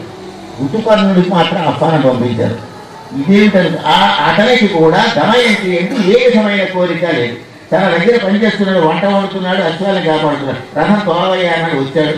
ఆ వచ్చేసరికి నిజంగా 2వ స్వయంవరం ప్రకటించిన ఋతుపర్ణ మహారాజు దగ్గర నరుడు ఉన్నాడనేటటువంటి నమ్మకంతో ఆ ప్రకారంగా కల్పించిన సంఘటనమే తప్ప అంతే. ఋతుపర్ణుడు కూడా మనస్సులో కాలుష్యం లేని వాడి కనుక ఈ దమయంతికి వెళ్ళే అవకాశం వచ్చిందని దుర్బుద్ధి అతనిలో లేదు గనక, కలిదోషం ఆయనలో ప్రవేశించలేదు గనక ఋతుపర్ణ మహారాజు యొక్క పేరు తలుచుకుంటే నవమస్కంధంలో పేర్కొనబడినటువంటి ఋతుపర్ణ మహారాజు పేరు తలుచుకుంటే మనకి కలికల్మష దోషాలు పోతాయి. ఇంత వ్యాఖ్యానం ఉన్నది ఆ మాటకి. ఈ సంగతి చూసారా ఎంత కథల్లో ఉండేటువంటి ఆటంకి దంపతులకి ఈవిడ చక్రవర్తి భార్య అయింది. అది చక్రవర్తి అయినాడు, నల చక్రవర్తి అయినాడు మహాను. నల చక్రవర్తి గారు నవమస్కంధంలో పోతరామాచులతో నల చక్రవర్తికి చక్రవర్తి పదం ఆయన ఉపయోగించారు. ఒక ఆధారం దొరికితే నవమస్కంధం దాటి మాట్లాడడం నా ఉద్దేశం కాదు. అక్కడ ఆధారం ఉండాలి, అప్పుడే దాన్ని వివరణ చేయడం జరగాలి.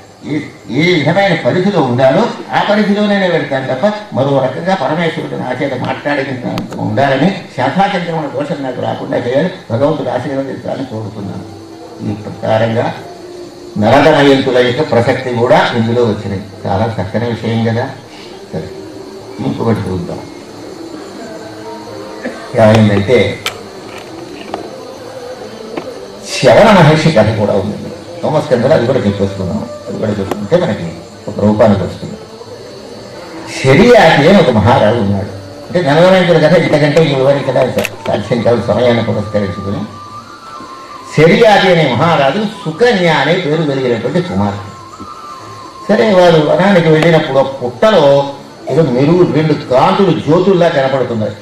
ఈవిడ చాపల్యంతో ఒక పొల పుట్టు పొడిచింది సుకన్య. పొడిస్తే రక్తం వచ్చింది. రక్తం వచ్చేసరికి ఏమిటో అర్థం కాలేదు. అక్కడ ఉన్నటువంటి మహారాజుకి, ఆ మహారాజుకి సంబంధించిన వాళ్ళకి కూడా ఏమైపోయిందంటే మలమూత్ర దిగ్బంధం అయిపోయింది. చాలా బాధ. ఏమిటి దీనికి కారణం అని ఇవి సుకన్య చేసిన పని పురస్కరించి వెళ్ళి చూస్తే అందులో శ్రవణ మహర్షి యొక్క నేత్రాన్ని పొడిచిందండి.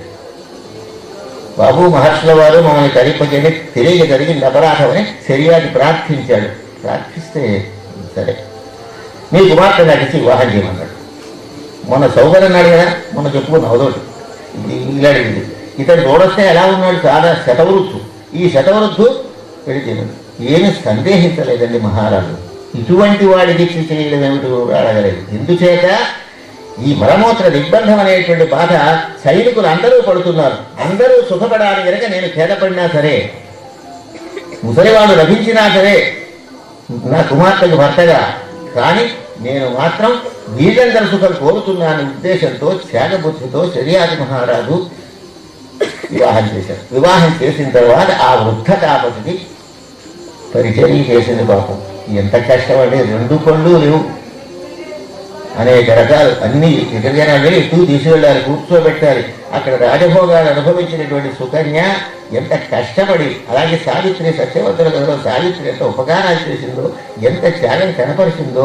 భోగభాగ్య నా పుట్టింటి వాళ్ళు బాగా ధనం ఉన్నవాళ్ళు ఇదేంటి ఇలాంటి కొంపలో పడ్డారని అటువంటి మాట వాళ్ళకి ఏమైనా ఉందే అండి. అసలు మా వాళ్ళు చాలా ధనవంతులు, మీ వాళ్ళకి ఏమీ లేదనేటటువంటి మాట కాదు. ఎప్పుడైతే భర్తగా తను లభించాడో మహావిష్ణు స్వరూపుగా ఆరాధించడమే మన యొక్క దేశం యొక్క పరిస్థితి. మా పెంతండి గారు పురుషోత్త గారు శ్లోకం రాశారు. భారతదేశం ఎక్కడ ఉంటుందని వెతుక్కుంటూ వచ్చేటప్పుడు పతివ్రత ఎక్కడ వసంటే, పతివ్రతలు ఎక్కడ ఉంటారో అది భారతదేశం అన్నట్టు. అంటే ఇతర దేశాల్లో పతివ్రత ఉండదు. కానీ ఇప్పుడు నేర్చుకుంటున్నారు అక్కడ వాళ్ళు కూడా. పతివ్రత శిరోమణులు ఉన్నది భారతదేశం. భారతదేశాన్ని గుర్తించడానికి పతివ్రతలు ఉన్న దేశం అని గమనించవలసింది మా బాబు గారు పురుషోత్త గారు శ్లోకంలో రాశారు. కనుక ఏమిటంటే అలాంటి పతివ్రతలకి నిలయమైనటువంటి భారతదేశం గనక, అటువంటి పతివ్రతగా శిరోమణి గనక ఆయనకి ఎంతో సేవ చేసేది, ఏమాత్రం విసుక్కోలేదు. నేను మహారాజు కుమార్తెని ఇట్లాంటి వాడి ఇంత అంధుడికి ఈ వృద్ధుడికి సేవ చేయవలసింది ఏమీ అనుకోకుండా ఇవన్నీ ఈవేళ ఓర్పుకి సంబంధించిన కథలే మనం చెప్పుకుంటున్నాం. అదీ కాకుండా ఈవేళ ఏమొచ్చిందంటే క్రిస్మస్ పండుగ అన్నాను కదా, అక్కడ కూడా ఇందాక అదే చెప్పుకున్నాం. క్రీస్తు ఏమని చెప్పాడు, ఒక చెంప మీద కొడితే రెండవ చెంపనిమ్మన్నాడు. అలా ఇస్తున్నారా లేదా వేరే సంగతి, అలాగా ఓర్పును బోధించాడా లేదా ధర్మంలో, అలాగే ఓర్పుకి సంబంధించినటువంటి కథలే ఈవేళ మనకెందుకు వచ్చింది. ఇవన్నీ నవమస్కంధంలో ఉండడం కూడా నా దృష్టి నాకు చెప్పేటువంటి భాగ్యం కలిగింది.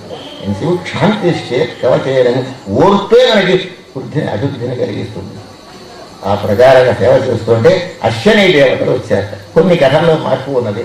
ఆ వృద్ధుడేవుడు మమ్మల్ని వివాహం చేసుకుంటావంటే వాళ్ళని నిరసించింది ఆవిడ. సరే అయిపోయిన తర్వాత శవన మహర్షిని వాళ్ళు తెలుసుకుని, మాకు ఒక ఉపకారం నువ్వు చేస్తే నీకు నవయవనం కలిగిస్తామన్నారు వాళ్ళు. మాకు యజ్ఞంలో సోమరత భాగం లేదు, అంటే సోమరతను త్రాగడం అనేటువంటి ఒక కార్యక్రమం ఉంటుంది.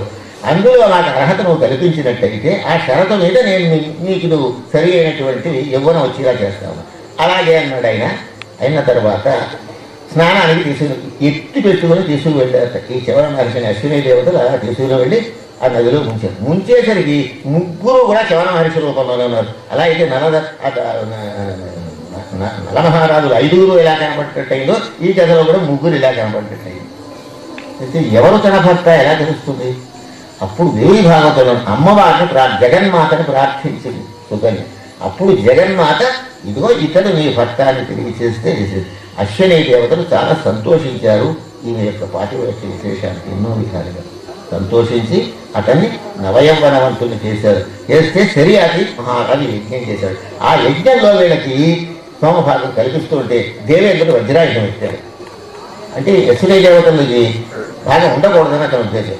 అప్పుడు శవన మహర్షి వారు ఇలా అన్నారు, ఆ హస్తాలంతా స్తంభించిపోయింది. దేవేంద్రుడు వజ్రాయుధ పడుకుని చేయరా స్తంభించిపోయింది, ఏమి చేయలేకపోయినాడు. అంటే అప్పుడు తెలుసుకున్నాడు ఇది మహర్షుల యొక్క శక్తి అని. మళ్ళీ సౌమ్య భావాల్లోకి వచ్చాడు ఆయన.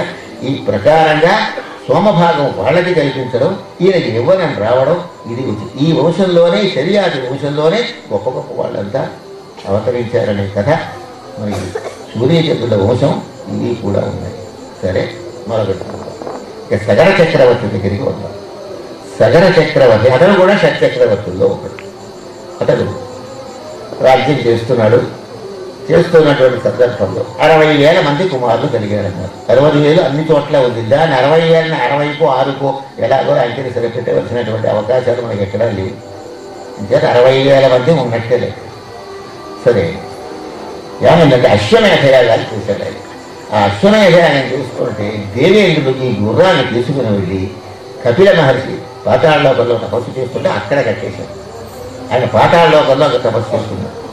చేస్తుంటే సరే వీళ్ళందరూ బయలుదేరి వెళ్ళారు. వెళ్ళి వెతుక్కుంటూ వెళ్ళి అంతా తవ్వేసేసారు. తవ్వేసేసి త్వరంగా చేసుకుని వెళ్ళిపోతే అక్కడ ఆ కపిల మహర్షి వారు కూర్చున్నారు. గుర్రం అక్కడ ఉంది.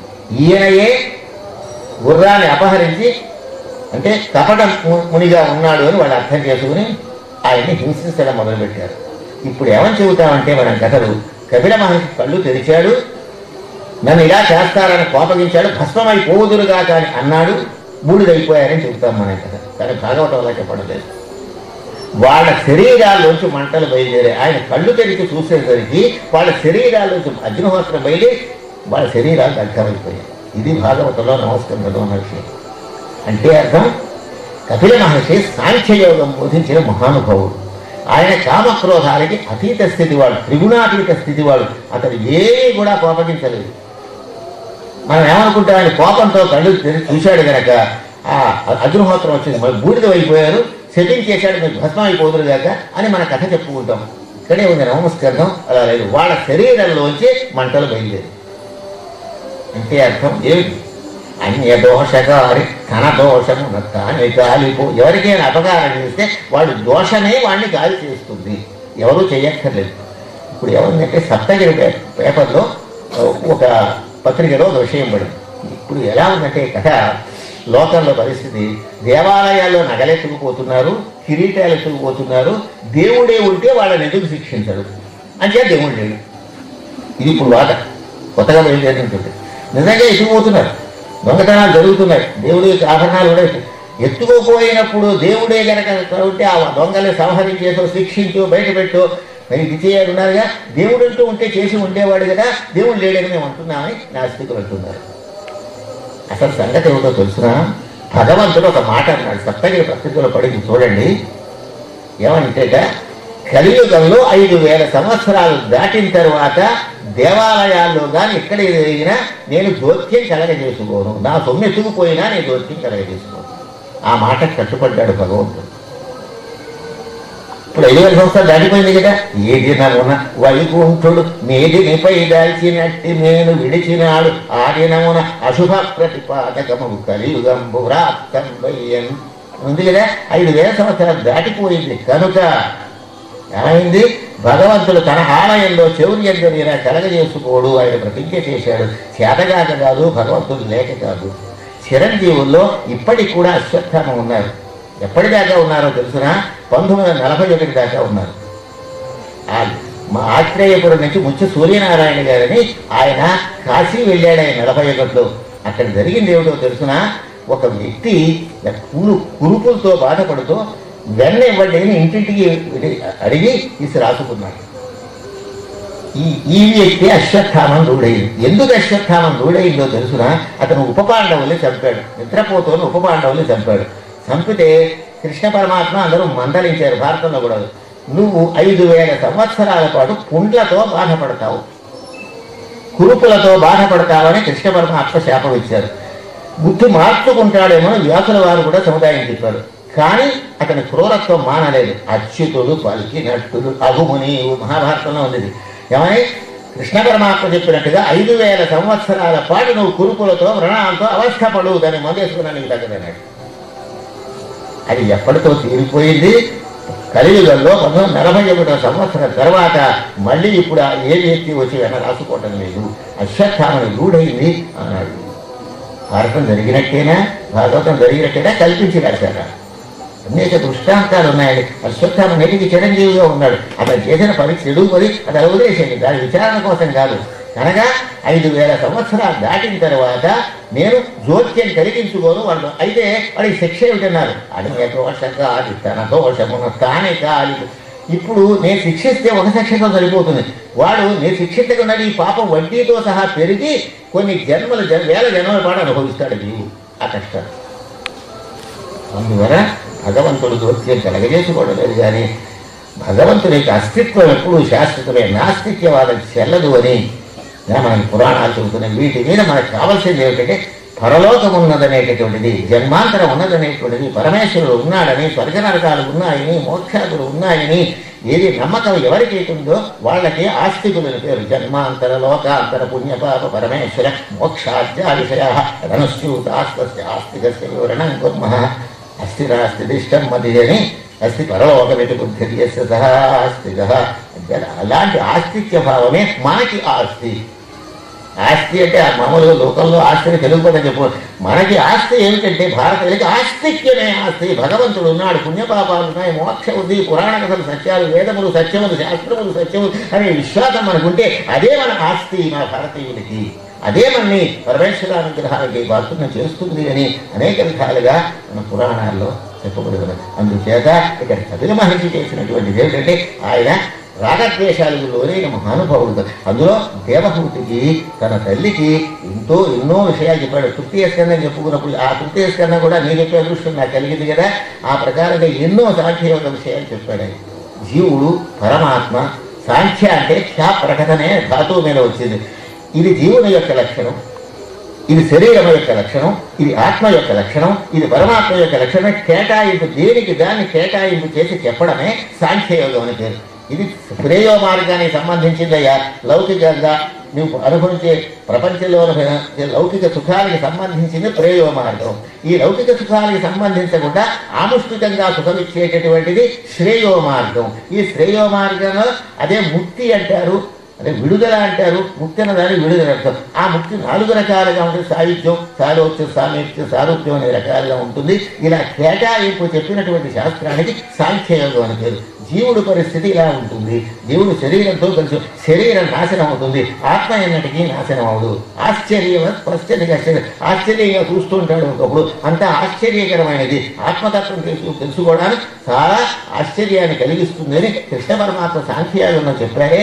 కపిలాచార్యులు వారు చెప్పిన యోగంలో కొంచెం భేదం కనిపిస్తుంది కాస్త, అయినప్పటికీ పెద్ద భేదంగా కాదు. కానీ శాస్త్రకారులు ఏమన్నారంటే కపిలాచార్యులు అతఃపూర్వమే చెప్పి ఉన్నారు కనుక, గీతకి ముందుగా వచ్చింది కనుక అక్కడ ఉన్నటువంటి వాటి ఇక్కడ పరమాత్మ ఇక్కడ వివరించినటువంటి సాంఖ్యయోగ వివరణం అనేటటువంటిది చాలా ఉగ్రంథం ఉంది మనకి.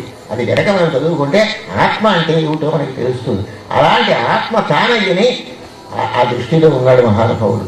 కపిలాచార్యులు వారు ఎటువంటి వాడితే కపిల మహర్షి ఆ దివ్యాత్మ స్వరూపతత్వం నేనే, చిదానంద రూప శివోహంశ, ఆ శివతత్వమే నేను కానీ శరీరం నేను కాదు, నాహం దేహం నేను కాదు. ఒక నిశ్చయ జ్ఞానం ఆ ఉండడంలో కూడా అనుమానం లేకుండా తన తాదాత్మ్యం అంతా కూడా ఆ పరమేశ్వర తత్వమే నేను అనుకున్నాడు. కానీ ఆయనే ఈ భౌతిక శరీరం నాది కాదు, ఇది ఒక ఉపకరణం. ఈ కాళ్ళు చేతులు కొన్ని పనులు చేయడానికి ఉపయోగిస్తాయి తప్ప ఇవన్నీ ఒక సాధనాలే తప్ప ఇది నిజంగా ఆత్మతత్వ స్వరూపుణ్ణి నేను అని అపరమేయమైనటువంటి ఒక జ్ఞాననిష్టలో అరితేరినటువంటి మహానుభావుడు, రాగద్వేషాలకు అతీతుడైన వాడు. ఆయన మీరు బూడిదీపు మన శాపం పెట్టలేదు. మనం మామూలుగా కథలా చెబుతాం. కళ్ళు తెరిచాడట, ఏమిటి ఇలా నన్ను హింసని వచ్చారు. కానీ ఎక్కడి నుంచి మంటలు వచ్చాయి? ఆయన నేత్రాల్లోంచి మంటలు రాలేదు. ఎక్కడి నుంచి వచ్చి వీళ్ళ శరీరాల్లోంచే మంటలు బయలుదేరాయి. అంటే అర్థం శాపం పెట్టాడా? కపిల మహర్షి శాపం వల్ల బూడిదయ్యాడని చెప్పవచ్చునా? ఆయన కూడా కోపానికి లోనయ్యాడు. అంత సాంఖ్యయోగం చెప్పిన వాడు కూడా తన సురక్షణ వచ్చాడు, ఓర్పును కోల్పోయాడని విపరీత వ్యాఖ్యానం మనం చెయ్యవచ్చునా? చూడండి పోతన గారి మాట, ప్రతి అక్షరానికి ఎంతో సార్థకత ఉంటుంది. తమ మేలుల మంట పుట్టి తమ శరీరాల్లోంచి మంటలు బయట ఆ మంటలతో వాళ్ళ శరీరాలు దగ్ధమైపోయాయి. శరీరంతో చేశారు కనుక ఆ శరీరంతో ధనుర్బాణాన్ని ధరించి మహర్షిని చంపాలనుకుగా శరీరాలు బూడిదైపోయాయి. మనస్సు చేస్తే మనస్సు బాధపడుతుంది, శరీరంతో చేస్తే శరీరం బాధపడుతుంది. ఏ కర్మ, శారీరకం కర్మ, మానసికం కర్మ, ఏ దేనితో చేస్తే దానికి సంబంధమైన అనుభూతి కలుగుతుందనే కర్మ ఉపాసనలో చెప్పబడి ఉన్నది కనుక వీళ్ళు శారీరకంగా హింసించాలని చూచారు కనుక వీళ్ళ శరీరాలే వాళ్ళ శరీరాల్లోంచి మంటలు వచ్చి దగ్ధమైపోయారు. ఇంతమంది కూడా పాపం ఏం చేస్తాడండి తయారు చక్రవర్తి అంశుమంతుడు అని అతను మనవడు బయలుదేరి మొత్తం అంతా వెతికి కపిల మహర్షుల వారి దగ్గరికి వచ్చాడు. అక్కడ హయం ఉన్నది. నమస్కారం చేశాడు. ఏవయ్యా నీ పెద్దవాళ్ళు తరించాలి అంటే బూడిదల మీద గంగా నదిని ప్రవహింపచేస్తే వాళ్ళకి ప్రేతత్వ విముక్తి కలుగుతుంది అన్నాడు. దుర్మరణం పొందిన వాళ్ళకు నష్టం ఉందండి. ఏమిటంటే దుర్మరణం అంటే పాము కరిగి చచ్చిపోతారు, లేకపోతే ఒక ఆయుధం తగిలి చచ్చిపోతారు. మనకి చాలా విశేషాలు ఉన్నాయి. శస్త్రపాత మహాలయం అని మలయ పక్షాల్లో ఒకటి వస్తుంది. యతీపాత మహాలయం అని, మహాలయం అని, శస్త్రపాత మహాలయం అని పంచాంగాల్లో రాస్తారు. అది ఎందుకో తెలుసురా? మన పూర్వుల్లో ఎవరైనా ఒక ఆయుధం, ఎవరైనా దుర్మార్గులు వచ్చి ఆయుధంతో నరికి వేస్తే ఆయుధ మరణం చెందితే ఆ వేళ ఆ పితృదేవతలకి కనుక తర్పణాలు చేసి మహాలయ పక్షాల్లో మహాలయం పెడితే వాళ్ళకి శాంతి కలుగుతుంది. శస్త్రపాత మహాలయం అని దానికి పేరు. మాలయమావాస్య పితృపక్షం అనగా భాద్రపద బహుళ ప్రతిపత్తు నుంచి అమావాస్య వరకు, అదే కాకుండా ఆశ్రయ శుద్ధ విదయ వరకు, ప్రీతి విదయ వరకు మహాలయ పక్షాలు. ఆ 15 రోజులు కూడా ముండనామలు పనికి రావు. ఏ విధమైనటువంటి స్వరకర్మకి అవకాశాలు, బ్రహ్మచర్యం పాటించాలి, పితృదేవతను ఆరాధించాలి. ఇవన్నీ చేస్తే భగవంతుడు మనం ముక్తిస్తాడు. ఇందులో ఏముందండి? మనస్సులో భక్తి ఉంటే చాలు, నిర్భ్రమ పడదు. ఒక్కడికి చెప్పాడు, గృహే పుస్తక భార పుస్తకాలు చాలా ఉన్నాయి ప్రపంచంలో. మఠే తాపస బృంద, మఠాల్లో చాలా మంది స్వామీజీలు ఉన్నారు. అదే కాకుండా ఇన్ని ఉన్నప్పటికీ లేనిది ఎవరో చెప్పారు, నా బ్రహ్మవేత్త నచే. వేదోక్తమైన కర్మలు చేసేవాళ్ళు తగ్గిపోయారు, బ్రహ్మవేత్తలు లేరు. అంటే పుస్తకాలు ఉన్నాయి, పురే పండిత యూత్ మహాపండితులు ఉన్నారు. వారి మఠాధిపతులు ఉన్నారు, గ్రంథాలు ఉన్నాయి, కానీ రెండింటికి మాత్రం లోపం వచ్చిందని మహానుభావులు తెలియజేశారు. న బ్రహ్మవేత్త నచ కర్మకర్త. వేదోక్తమైన సత్కర్మలు చేసేవాళ్ళు లేరు. ఇలా వేదోక్తమైనటువంటి సత్కర్మలు చేయడంలో మహాలయ పక్షాల్లో పితృదేవులను ఆరాధించడం అనేది ముఖ్యమైన కర్తవ్యంగా భావించవలసింది అని శాస్త్రకారులు మనకి తెలియజేశారు. శస్త్రపాత మహాలయం. వాళ్ళు ప్రేతత్వం పడుతూ ఒక ఆయుధం తగిలి అనే నైవేద్యం చచ్చిపోతే వాళ్ళకి ఇంకో తర్వాత జన్మ ఉండదు, ఈ శరీరం ఉండదు, మధ్యలో గాల్లో జీవుడు ఉండడం జరుగుతుంది. అప్పుడు ఆకలి తప్పులతో జీవుడు బాధపడుతుంది. ఆ బాధ నివారణ కోసమని మన పూర్వుల ఎవరైనా అలాంటి వాళ్ళు ఉంటే మాట, లేకపోతే పెట్టక్కర్లేదు. శస్త్రపాత మహాలైనా పెట్టక్కర్లేదు. అప్పుడు శస్త్రపాత మహాలు విచారణ చేయాలి. 10 తరాల నుంచి ఎవరైనా మన తరంలో ఆయుధం తగిలి చచ్చిపోయిన వాళ్ళు ఉన్నారా అనేటటువంటి ఒక ఆయుధం కానీ మరో ఇదే వస్తే వాళ్ళని ఉద్దేశించి ఆ పితృదేవతలను ఆరాధిస్తే వాళ్ళకి ప్రేతత్వ విముక్తి కలిగి అనగా వాళ్ళు ధరిస్తారు. దుర్మరణాన్ని నుంచి వాళ్ళు విముక్తి అవుతారు అని శాస్త్రం మనకి తెలియజేస్తూ ఉన్నది. ఇలా శాస్త్ర విషయాలు కూడా అసంఖ్యాకాలుగా మన భాగవతాది పురాణాన్ని నిమిత్తంగా చేస్తూ చెప్పమనే భాగవతాఖ్య శాస్త్రం అన్నారు శ్రీధరుడు. భాగవత ధర్మశాస్త్రం, యోగ సమస్త శాస్త్రాలు ఉన్నాయి, కేవలం కథల పుస్తకం మాత్రమే కాదు అని శ్రీధరుడు నిర్దేశించి చెప్పారు కనుక ఈ విషయాలు అప్రస్తుతం కాదని ఉద్దేశంతో ఇవి ప్రస్తావించబడుతూ ఉన్నాయి. ఆ కారణంగా వీళ్ళకి ప్రేతత్వం అనేది కలుగుతుంది. ఈ సకల కుమారులు ఉన్నారే, వీళ్ళ బూడిదలకు శరీరాలు బూడిదైతే కొత్త శరీరాలు రావడానికి అవకాశం లేదు. చాలా దుర్భర. మొట్టమొదటి రోజు చెప్పారు, దుందుకారుడు అనేవాడు ప్రేతత్వంలో ఉంటే భాగవతం విన్న కారణం చేత సప్తాహ దీక్షలో భాగవతం విన్న కారణం చేత ధరించాడని చెప్పేమే. అదేవిధంగా వాడి భాగవతం వల్ల వచ్చింది. మరి అక్కడికి వెళ్ళిన వాడి వీళ్ళు ఎలా ధరిస్తారు అంటే కపిలాచార్యులు వారే చెప్పారు. ఏమి లేదా గంగానదిని ప్రవహింపచేయవలసింది. గంగానదిని ప్రవహింపచేస్తే వీళ్ళకి ప్రేతత్వ విముక్తి కలుగుతుంది. చాలా దుర్భర దశ. అది ఎవరికీ కలగకుండుగాక. ఈ శరీరం ఉండదు, కొత్త శరీరం రాదు, ఆకలి, దప్పిగా, హింస, శీతోష్ణాలకు అవస్థ పడ్డావు. ఆ సూక్ష్మ శరీరంతో లింగ శరీరంతో జీవుడు పడే అవస్థ ఉన్నదే, ఇంత అంతా కాదు అని తెలియజేశారు మనకి శాస్త్రాల్లో. పురాణాల్లో కూడా ఎన్నో విషయాలు ఇలాంటివి ఉన్నాయి. కనుక ఏం చేయాలంటే గంగా అనేది ఎక్కడ విష్ణుపాదోద్భవ గంగా, విష్ణుపాదముల నుంచి ఆవిర్భవించింది గంగా నది. మరి ఈ పాతాళ లోకంలోకి రావాలి. ఏం చేయాలి? ఆ వంశంలో అలా వంశం ఎందుకంటే ప్రజాతంతో మావ్యవచ్చేసి వంశాభివృద్ధిని కొనసాగించవలసింది అన్నారు.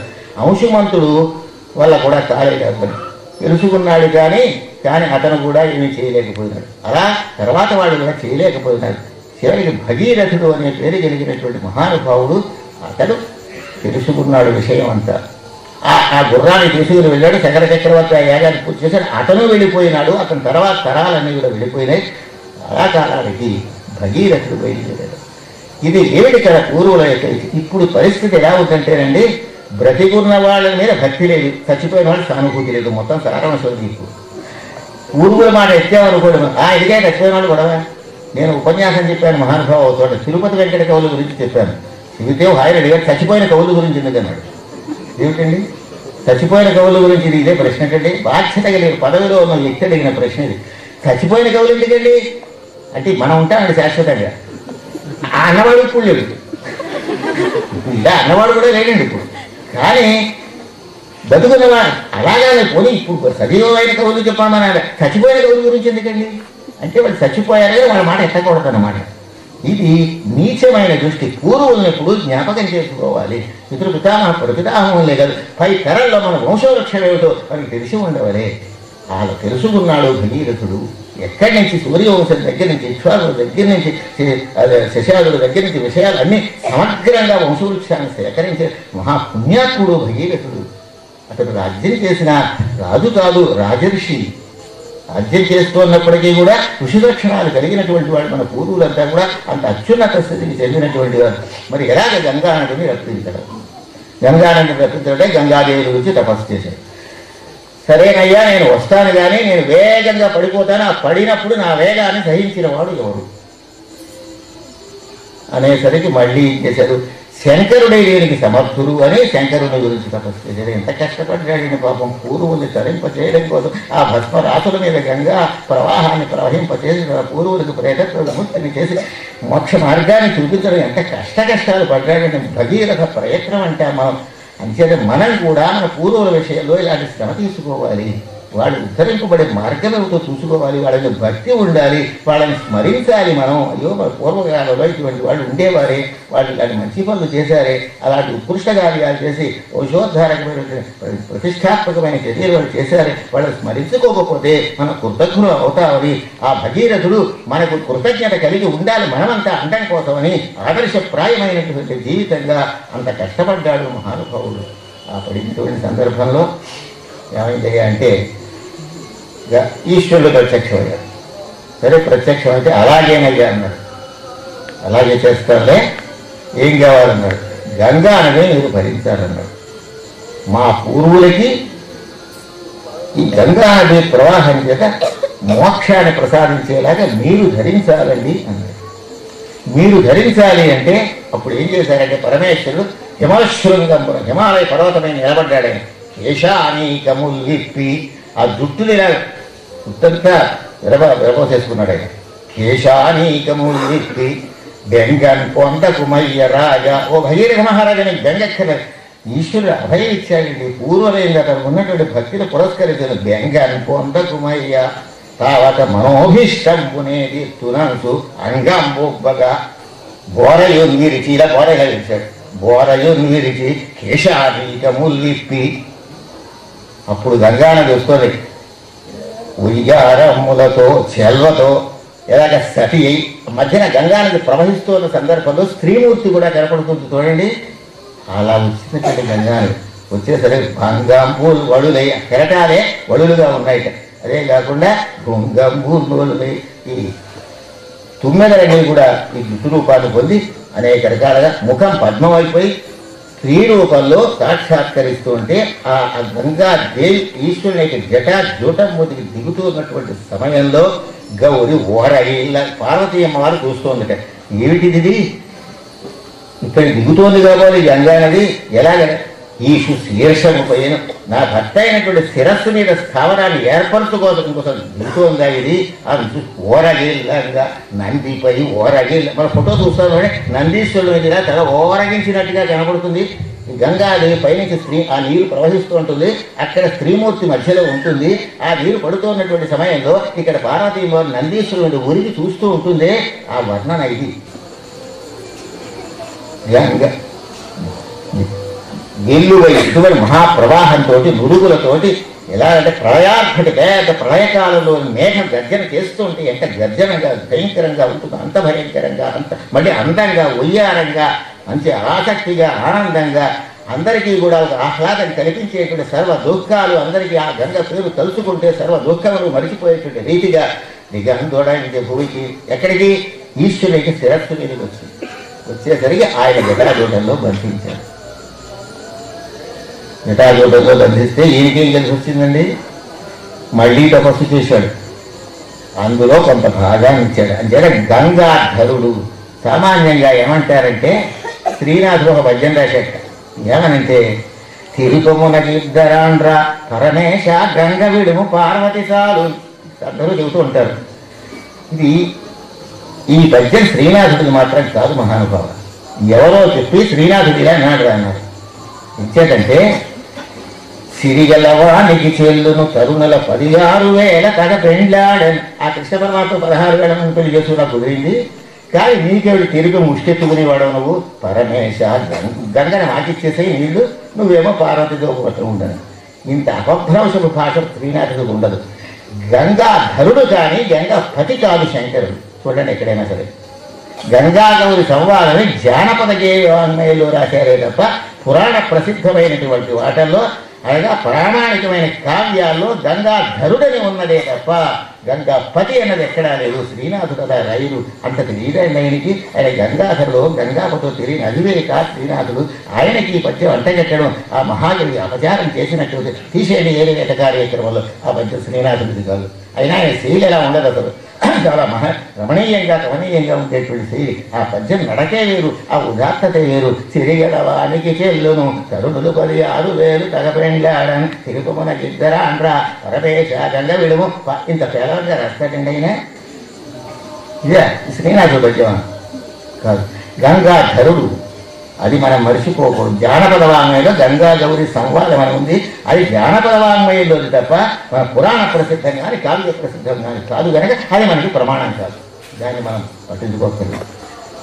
అలాగే ఈశ్వరుని సరస్వతి వస్తే అప్పుడు ఒక పాయిస్తే ఈ రథం ఇంటికి వెళ్ళిపోతూ ఉంటే ఈ భగీరథుడు అలా ఆకాశంబున నుండి శంభుని శిరంబు అందుండి సీతాద్రి శుశ్లోకంబైన హిమాద్రి నుండి భూమి భూలోకమునందుండి అస్తోకంబోది వయోధు నుండి పవనాంతోలోకముందేరి గంగా పూలంకష అన్నారు భద్రుహరి. ఎక్కడి నుంచి అలా చెప్పాడు మొత్తం సారాంశం అంతా ఈ పద్యంలో ఉండిపోయింది. ఆకాశంబున నుండి శంభుని శిరంబు అందుండి సీతాద్రి శుశ్లోకంబైన హిమాద్రి నుండి భూమి. ఇప్పుడేం జరిగింది? ఇలా వస్తుంటే భూలోకంలో జన్ము మహర్షిని ఆయన తపస్సు చేస్తారు. అది ఇందులో రాయలేదు, మామూలు గంగావతారంలో ఉంది. పోతన గారు ఆ మాట ఎత్తుకోలేదు, భాగవతంలో ఆ మాట్లాడలేదు. శ్రీమద్ రామాయణంలో గంగావతరణలో ఆ సందర్భంలో ఉన్నది. వస్తుంటే జన్ము మహర్షి యొక్క ఆశ్రమం అంతా మునిగిపోవడం అయిపోయింది. ఈ నీరు ఇలా ముంచేస్తుంది కదా ఆచమనం చేసి తాగేశాడు. అది తాగేస్తే మిగలేదు. భగీరథుడు నీరది ఈశ్వరుడు జటాజుటలో బంధింపబడిందా, మళ్ళీ తపస్సు చేశాడా, తపస్సు చేస్తే కొంత పాయి ఇచ్చాడా, అది వస్తే జన్మ మహర్షి చేస్తా తాగేశాడు. ఎలా తాగారనేది యోగశక్తితో త్రాగడం, అంతేగాని మనం మంచినీళ్ళు దాహవేస్తే తాగే పరిస్థితి కాదు. ఒక గ్లాసులో ఎక్కువగా తాగితే ప్రాణాంతక అవుతుంది ఒక ఆయాసం వచ్చి. అలా కాదు, యోగశక్తితో త్రాగారు. అగస్త్యుల వారు సముద్రాన్ని స్నానం చేసినట్టున్నా ఇక్కడ జన్మ మహర్షి చేసిన యోగశక్తికి సంస్కారము యోగ బలంబు వారికి యోగ బలం చేత త్రాగాడు. అప్పుడైతే తన చెవి ద్వారా గంగా జలాన్ని విడిపెట్టాడు. అప్పుడు ఇలా పాతాళ లోకంలోకి వెళ్ళి ఆ భస్మరాశుల మీద ప్రవహింపజేస్తే వాళ్ళకి ప్రేతత్వ విముక్తి కలిగినది. ఇంత పని చేశాడు భగీరథుడు. భగీరథుడు కథను గురించి మనం చేయవలసిందంటే ఆరంభింపదు నీచ మానవులు విఘ్నాయాసంతస్తులై ఆరంభించి పరీక్షగింతు గురు విఘ్నాయక్తులై మధ్యము ధీరు విఘ్న నిహన్యమానులగుచు మృత్యున్నతోత్సాహులై ప్రారబ్ధార్థము రుజ్జగింపరుచుని ప్రజ్ఞానిధులుగా ఉన్న విద్యార్థుల దగ్గర గడ్డలాగా ఈ భగీరథ ప్రయత్నానికి సంబంధించిన కథను పురస్కరించు ఆచరించవలసిన ధర్మం ఏమిటి అంటే, నీచంగా ఉండేవాడంటే నిరుత్సాహంగా ఉండే ఆమె జరుగుతున్నాను పని మంచి పని మొదలెట్టి మధ్యలో విఘ్నం వస్తే ఆపేస్తారు కొంతమంది. అలాగా ఎన్ని ఆటంకములు వచ్చినా సరే ఈ కార్యం పూర్తి కావాలి, మంచి పని భగీరథుని వలె ప్రయత్నాలు చేస్తే కృతకృత్యులయ్యేవారు. ధీరుడు విఘ్నమానులగుచు ధృత్యున్నతోత్సాహులై ప్రారబ్ధార్థములు పుచ్చగి. ఇది నేర్చుకోవాలి బాలురు మొదలుకునే వృద్ధుల వరకు కూడా. అంటే తలపెట్టిన పనిని పూర్తి చేసే వరకు విశ్రమించకూడదు. సోమరితనం పనికిరాదు. నకర్మణారంభాత్ నైష్కర్మ్యం పురుషోష్ణుతే నక సన్యసనాదేవ సిద్ధిం సమధిగచ్చతి. సోమరితనం వల్ల ప్రయోజనం లేదన్నారు భగవద్గీతలో కూడా. అలా కాదు, మంచి పని ప్రారంభించు. ఎన్ని ఆటంకములు వచ్చినా ఎదుర్కొని భగీరథుడు ఎంత తపస్సు చేశాడు. గంగడి గురించి తపస్సు చేశాడు, శంకరుని గురించి తపస్సు చేశాడు, మళ్ళీ శంకరుని గురించి తపస్సు చేశాడు, మళ్ళీ ఇక్కడ జన్మ మహర్షిని గురించి ప్రార్థించాడు. ఇన్ని తిప్పలు పడి పడి పడి ఆ భస్మనాథుల మీద ప్రవహించి తన పూర్వుని తరింపచేశాడే. అంత పని అతను చేసినటువంటి కథని మనం విన్నటువంటి మన జీవితంలో ఉత్సాహ సమన్వితులవే తలపెట్టిన పనిని పూర్తి చేసేటువంటి ప్రవృత్తి మనలో ఉంటే మనం భారతీయులను అనిపించుకుంటాం గనక ఆ భగీరథుని కథ మనకు ఆదర్శప్రాయంగా ఉంటే అన్ని భావ సర్వులను ప్రవేశించి నిర్విఘ్నముగా అన్ని పనులు కొనసాగుగాక పరమేశ్వర కటాక్ష కారణంగా అన్ని నిర్విఘ్నముగా కొనసాగుగా కానీ ఈ విషయాన్ని మనం చూస్తున్నాం. సరే, మరి 8 గంటలు అయింది కానీ మరి కొంచెం ముందుకు పెడదాం. భగీరథ ప్రయత్నం అయింది కదా. సరే, బాగానే ఉండి కళ్యాణంతో పూర్తి చేయమన్నారు కదా. కళ్యాణంతో పూర్తి చేయడానికి రుక్మిణీ కళ్యాణం చదవడానికి నాకు ఏ అధికారం ఉంది చెప్పండి? మేము పూర్వాశ్రమంలో ఉపాధ్యాయుల సిలబస్ అని ఉంది కదా మాకు. వారు నియమించిన సిలబస్ ప్రకారం పూర్తి చేయాలి కానీ ఇతరమే పనికిరాదు కదా. ఒక నియమం ఉన్నప్పుడు నియమానికి కట్టుబడాలి, అది ధర్మం. ఎందుకంటున్నానంటే ఆ నియమాన్ని ఉల్లంఘిస్తే కూడా దోషం వస్తుంది. కాలాతిక్రమణం చేసినా దోషం వస్తుంది, నియమాన్ని ఉల్లంఘించినా దోషం వస్తుంది. మరి కళ్యాణంతో పూర్తి చేయాలి. ఎలాగే ఇతర సార్లు కొంచెం రుక్మిణీ కళ్యాణం స్పృశించేవరకూడదు. ఇప్పుడు రుక్మిణీ కళ్యాణం జోలికి వెళ్ళద్దు. ఎందుకంటే మరి ఇంకా ఉంది కదా మనకి కళ్యాణ ఘట్టాలు, లేకపోలేదు కదా. నమస్కంధంలో ఉన్న కళ్యాణ ఘట్టం ఏమిటో చూద్దాం, దాని సంగతి చూద్దాం. ఇందాక శర్యాతి అని చెప్పుకున్నామే, ఆ వంశంలో పుట్టినటువంటి రైవతుడు అని ఒక మహారాజు ఉన్నాడు.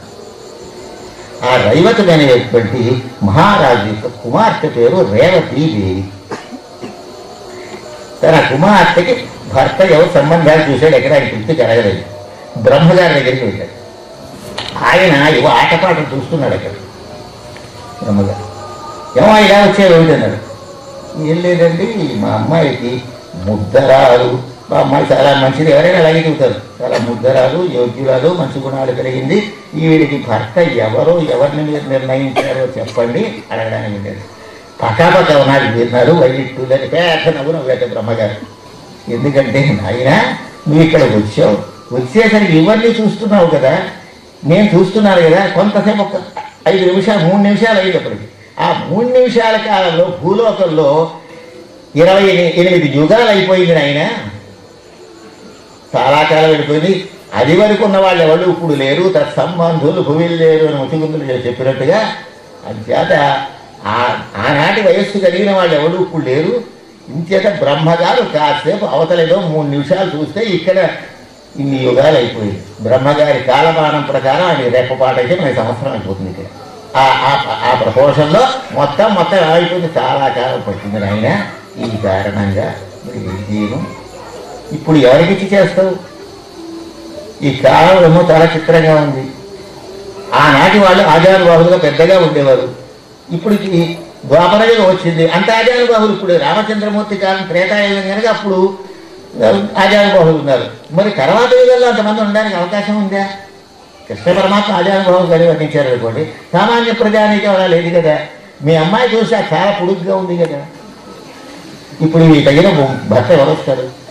పక్కపక్క నలుగు ఇట్టు నలువ అని పక్కపక్క నవ్వన్నాడు. ఏమీ లేదు, బలరామస్వామి వారు ఉన్నారు, మహావిష్ణువు యొక్క అవతారం, ఆదిశేషణ అవతారమైన మహావిష్ణువు అవతారమైన ఆయనకి ఇచ్చి పెళ్లి చేయన్నాడు. పెళ్లి చెయ్యంటే అలాగేనని వచ్చాడు. బలరామస్వామి ఎంతున్నాడు ఆవిడ అనుకుంది. ఆ దాంపత్యం బాగుంటుందండి. ఇది మాట పోతన గారు రాయలేదు. ఇతర గ్రంథాలు ఇతర పురాణాలు ఈ పాపం పోతన గారు ఆ మాట ఎక్కలేదుగా. అన్యత పురాణాలు ఉంది కనుక చెప్పుకుంటున్నాం మనం. అంటే ఆ శరీరం యొక్క పరిమాణం బలరామస్వామి అంత ఎత్తు లేదు. అవతార పురుషుడైనా యుగానికి తగినట్టు, ద్వాపర యుగానికి తగినట్టు ఉన్నాడు. కృతయుగంలో అమ్మాయి ఎప్పటి కృతయుగం? 25 రౌండ్ల క్రితం 4 రౌండ్లకి గరేన తిరిగిపోయింది. అయితే ఆ బలరామస్వామి వారికి ఇప్పటికైనా ఇచ్చారు. ఇస్తే మరి ఈ దాంపత్యం చూస్తే ఈయన ఎంత ఉంటే ఆవిడ అంత పొడుగుంటే దాంపత్యం ఏం బాగుంటుందండి? ఆలోచిద్దాం. దీన్ని సరిచేయడం మార్గం ఎలాగా? బలరామస్వామి వారికి 2 ఆయుధాలు ఉన్నాయి. ఒకటి నాగలి, 2 రోకలి. నాగలి రోగలి అన్నకునిచ్చి చక్రాలు పంచాయుధములి పట్టిరావు అన్నాడు.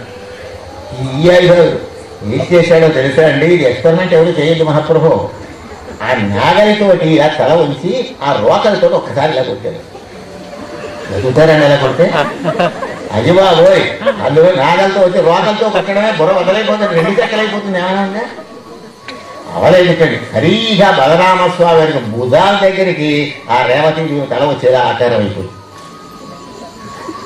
దాంపత్యం యుక్తంగా అయిపోయిందంటే ఇప్పుడు ఎవరైనా ఎక్స్పెరిమెంట్ చేయకపోతే మహాప్రభు ఈ వేరే అడగక్కడ అలాంటి దాంపత్యం ఉంది. మా వాడి ఆ కోడలు కొంచెం పొడుగ్గా ఉంది, కొంచెం ఈ బలరామస్వామి వారిని సరిచేశారు కనుక నాగలి రోకలేసి వాడిని కొట్టమంటే ఎలా ఉంటుందో పరిస్థితి మీరు వాళ్ళకి ఎరుక. అందుచేత అది మనం చేయడానికి కాదు, బలరామస్వామి అవతార పురుషులక ఆ రోకలి నాగలి రోకలి అన్నానే అవి దివ్యాయుధాలు. వాటికి చైతన్యం ఉంటుంది. ఎప్పుడు వాటిని కూడా పెట్టుకోడు ఆయన. ఎంతసేపు సినిమాలో మనం ఆ బలరాముల వారు ఆ నాగలి అలా వేసి తిరుగుతున్నట్టే చూస్తుంటాం మనం. అంతలా నిజంగా నిరంతరం బుధం మీద వేస్తూ తిరగలేదు. సంకల్ప మాత్రం చేత వస్తాయి. ఎప్పుడు వచ్చాయంటే జరాసంధుడు దండయాత్రకి వచ్చినప్పుడు దివ్యలోకం నుంచి వచ్చాయి. ఆ పని పైకి వెళ్ళిపోతుంటే మళ్ళీ కావలసిన చోటు వస్తుంటాయి. అంతేగా రక్తపానం నిరంతరం అలా మొయ్యవలసిన పని లేదు. దానికి ఎంత మహిమ ఉన్నదనమాట. ఆ నాగలితో వంగదీయడం, రోకలి యొక్క ప్రభావం కాదు, వాటిల్లో ఉన్న చైతన్యం, భగవత్ చైతన్యం కారణంగా బలరామస్వామి అవతార పురుషులుగా ఆయనకి అనురూపంగా ఉండేటువంటి రూపంలో ఉండే భార్య ఉండడం సమంజసంగా లోక దృష్టిలో బాగుంటుంది కనుక ఆ కొట్టడంలో భగవత్ నిర్మితమైనటువంటి చైతన్యం ఉన్నది. ఆ చైతన్యం కారణం రోకలి దెబ్బ కారణం కాదు, రోకల్లో ఉన్న ఆత్మ చైతన్యం కారణం. రోకలతో పెడితే బతుకుతారండి ఎవరైనా? ఏమైనా బతకడానికి అవకాశం ఉంటాం వల్ల అన్నమాట. అలా కాదు, అందుకని అలా అయింది. ఇక ఇతర పురాణాల్లో ఉంది, ఇక్కడ మాత్రం అలా ఎప్పుడు గుచ్చి వివాహం చేశాడు. ఇప్పుడు సరిపోయినట్టేనా కళ్యాణ ఘట్టం? కృష్ణ పరమాత్మ యొక్క కళ్యాణ రుక్మిణీ కళ్యాణ మహోత్సవ దశమస్కంధంలో ఉన్న మనకి ఇప్పుడు ఆయనకి అగ్రజుడైనటువంటి బలరామస్వామి వారి కళ్యాణ సంబంధమైన గాథ సూక్ష్మంగా చెప్పుకున్నాం కదా. మొత్తం మీద కళ్యాణంతో పూర్తి అయినట్టేనా? ఏమైనా అనుమానం ఉందా? అంతేగా ఎక్కడ మంచితో ప్రారంభించాలి, మంచి మధ్యలో ఉండాలి, చివరిలో కళ్యాణంతో పూర్తవ్వాలి. ఇది నవమస్కంధంలో ఉన్నటువంటి బలరామస్వామి రేవతి బలరామస్వాముల కళ్యాణ మహోత్సవం చాలా వైభవంగా జరిగింది. అందరూ ఆనందించారు. ఆ రూపాన్ని ఎలా ప్రసాదించినది బలరామస్వామి వారికి మహిళలు కొరియారు. మీరనుకున్నట్టుగా బలరామస్వామి మద్యం త్రాగేవాడును, లేకపోతే అదొక విధమైన మనుషులు అలా భావించకూడదు. దివ్య పురుషుడు కృష్ణ పరమాత్మ అచంచలమైన ప్రేమ కలవాడు ఆయన, అంతే తప్ప వేరే కట్టుకథలకి ప్రాధాన్యం ఇచ్చి బలరామ పాత్రని న్యూనతగా చూడడం అది తగదు అని కూడా మరొకసారి మనవి చేస్తున్నాం. అతని బాధ క్షణం కూడా నేను ఉండలేని కృష్ణ పరమాత్మ నుంచి అతని వార్గమే నాకు సమ్మతం అన్నాడు తప్ప. ఇప్పుడు బలరామ శ్రీకృష్ణ యుద్ధంలో సీరియల్ వచ్చిన మహాప్రభు ఇప్పుడు చూశాను. అది కలిగి యుద్ధం చేయకుండా ముగించారు బట్టి అనుకున్నాను. ఈ యుద్ధాలంటే ఎక్కడైనా ఉన్నాయండి? శ్రీకృష్ణ బలరాముల యుద్ధమా? వాళ్ళ యుద్ధం ఉంటుందా? అంత అనన్యమైన సోదర ప్రేమ నిదర్శనం. ఒక విధంగా చూస్తే లక్ష్మణస్వామి బలరామస్వామిగా అవతరించినట్టు కూడా కొన్ని ఆదిశేషుల్లో ఉన్నది కూడా విష్ణువశే గనక ఆదిశేషుని యొక్క అవతారమైన విష్ణువశ అవతారం చెప్పుకోవడంలో విపరీతమేమీ లేదు. అలా కాదు, ఇద్దరిది ఒకే మాటగా ఉంటుంది, ఏ విధమైనటువంటిది లేదు. అంటే బలరామస్వామి మరీ కోపిష్ఠిగా ఉన్నట్టు, చాలా తీవ్రంగా మాట్లాడేటట్టు, కృష్ణ పరమాత్మ శాంతపరిచినట్టు మనం లేనిపోటీ వర్ణించి చెప్పుకుంటున్నాం అనే కథలు అలా లేదండి. అంత కోపిష్ఠేం కాదని ఆయన చాలా ఉత్తముడు, చాలా ఉత్తమోత్తముడు. కృష్ణుడు అంటే పంచప్రాణాలు క్షణకాలం కృష్ణ పరమాత్మ కనపడకపోతే తమ్ముడేడని బెంగపెట్టుకునే స్వభావం కలిగే సహృదయుడు, మృదు హృదయం కలిగినటువంటి మహనీయుడు బలరామస్వామి. చేత బలరాముల వారిని స్మరించడం కూడా మనకి క్షేమం. ఇదొకటండి, ఆంజనేయ స్వామి అన్నట్ట అబలరాముడని పేరు పెట్టుకో ఎక్కడ ఉందండి కదా. శ్రీకృష్ణాంజనేయ యుద్ధంలో సినిమా తీశారు మహానుభావ. ఆ సినిమా నేను కూడా చూశాను. నాకు ఎందుకు చూశానంటే ఈ శ్రీకృష్ణాంజనేయ యుద్ధం సీడీలు మీ దగ్గర ఉంచండి అని ఇచ్చాడు. నా ప్రజెంటేషన్ అది కోరుకుంట సభలు. ఇదేమిటయ్యా నాకన్నా తీరా చూస్తే ఏమీ సంబంధం లేదండి. అది ఏమిటిది? ఆయన అబలరాముడు పేరు పెట్టుకోమన్నాడు ఆంజనేయ స్వామి. ఆంజనేయ స్వామి అటువంటి పురుషవాక్యం అంటాడు. అసలు కృష్ణ పరమాత్మ రామచంద్రమూర్తిని మొదటి నుంచి తెలిసిన మహానుభావుడే, అతీంద్రియ ద్రష్ట మహానుభావుడే, అతీత అనాగతాలన్నింటినీ తెలిసినటువంటి ఉత్తమోత్తమైన భాగవతోత్తముడే ఆంజనేయ స్వామి. అబలరాముడిని పేరు పెట్టుకోమంటాడండి బలరామస్వామిని. అంత తెలియనివాడు ఆంజనేయ స్వామి కళంకం ఆ పాత్ర. ఆ శ్రీకృష్ణాంజనేయ యుద్ధం జరగలేదు, రామాంజనేయ యుద్ధం జరగలేదు, దయోపాఖ్యానం జరగలేదు.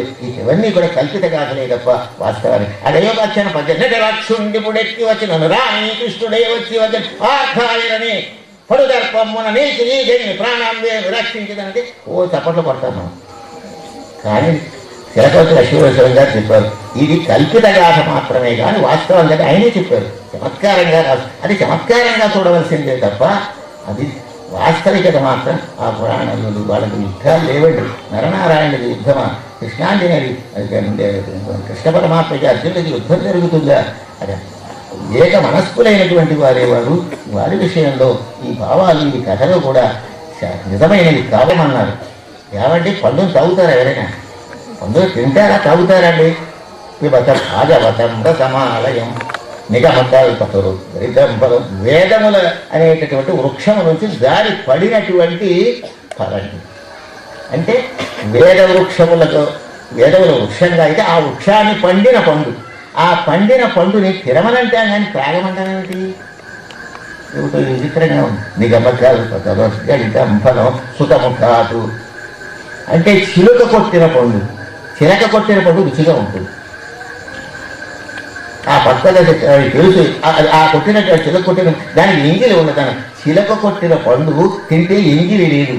దూడ పాలు తాగిన తర్వాత ఆ గోవు పాలకి ఎంగిలి ఉండదు. ఇలాంటివి అవన్నీ ఎంగిలి అనుకోకూడదు. మనం అనుకుంటే మన పాపం వస్తుంది. అన్ని ఎంగిల్లో ధర్మశాస్త్రం ఎలా చెప్తుందో మనం పాటించాలి. నిగమక సుఖముఖ చిలుక కొట్టిన పండు, చిలుక ఎంగిలి చేసిన పండు, అది కింద రాలింది. ఎక్కడి నుంచి? వేదములనే పేరు కలిగినటువంటి కల్పవృక్షం ఉన్నాయే ఆ కల్పవృక్ష సముదాయాన్ని ఒక పండు పండినది, ఆ పండు చిలుక కొట్టిన పండు, ఆ పండు పేరే భాగవతం. నిజమల్పకరోద్గలితం ఫలం సుఖముఖాదు అమృతద్రవసని, అమృతరసంతో ఉంటుంది, చాలా రుచి. అమృతం అంటే రుచిగా ఉంటుందని అర్థం. మోక్షం ఇస్తుందని భాగవత పరంగా. పిబత భాగవత్, పిబత త్రాగండి అన్నాడు. ఎందుకు త్రాగమన్నారంటే అత్రాహేయాంశస్య భావత్వాదు మోక్షేకి భాగవత పఠనం నత్యాద్యమితి భావ. శ్రీధరుడు తన్మయ స్థితిలో రాశారని వ్యాఖ్యానం. ఇతరమైన మామిడి పండు నువ్వు తిన్నావు అంటే అందులో టెంక పారేయవలసి వస్తుంది, తొక్క పారేయవలసి వస్తుంది. కానీ అసలు టెంక కానీ హే యామోషస్య అభావత, తొక్క కానీ టెంక కానీ లేనటువంటి పండుటి. ఏ తొక్క ఉమ్మయక్కర్లేదు, టెంక పారేయక్కర్లేదు, ఏమీ చేయక్కర్లేనటువంటిది. అందుచేత అక్కడ హే యామోషస్య అభావత్వాదు పిబత భాగవత అంతా రసస్వరూపంగా త్రాగేయమన్నారు. ఆ పండు నీ దగ్గరికి వచ్చిందని పండు రూపంలో ఉంది, మొత్తం అంత రసమే కనుక ఇంకా బయటే రసం తీసుకు తాగవలసిన అవసరం ఉండదు. కాబట్టి పిబత భాగవతం రసమాలయం ఆలయం లయపర్యంతం, నువ్వు మరణించేదాకా భాగవతం చదువుతూ ఉండమన్నారు.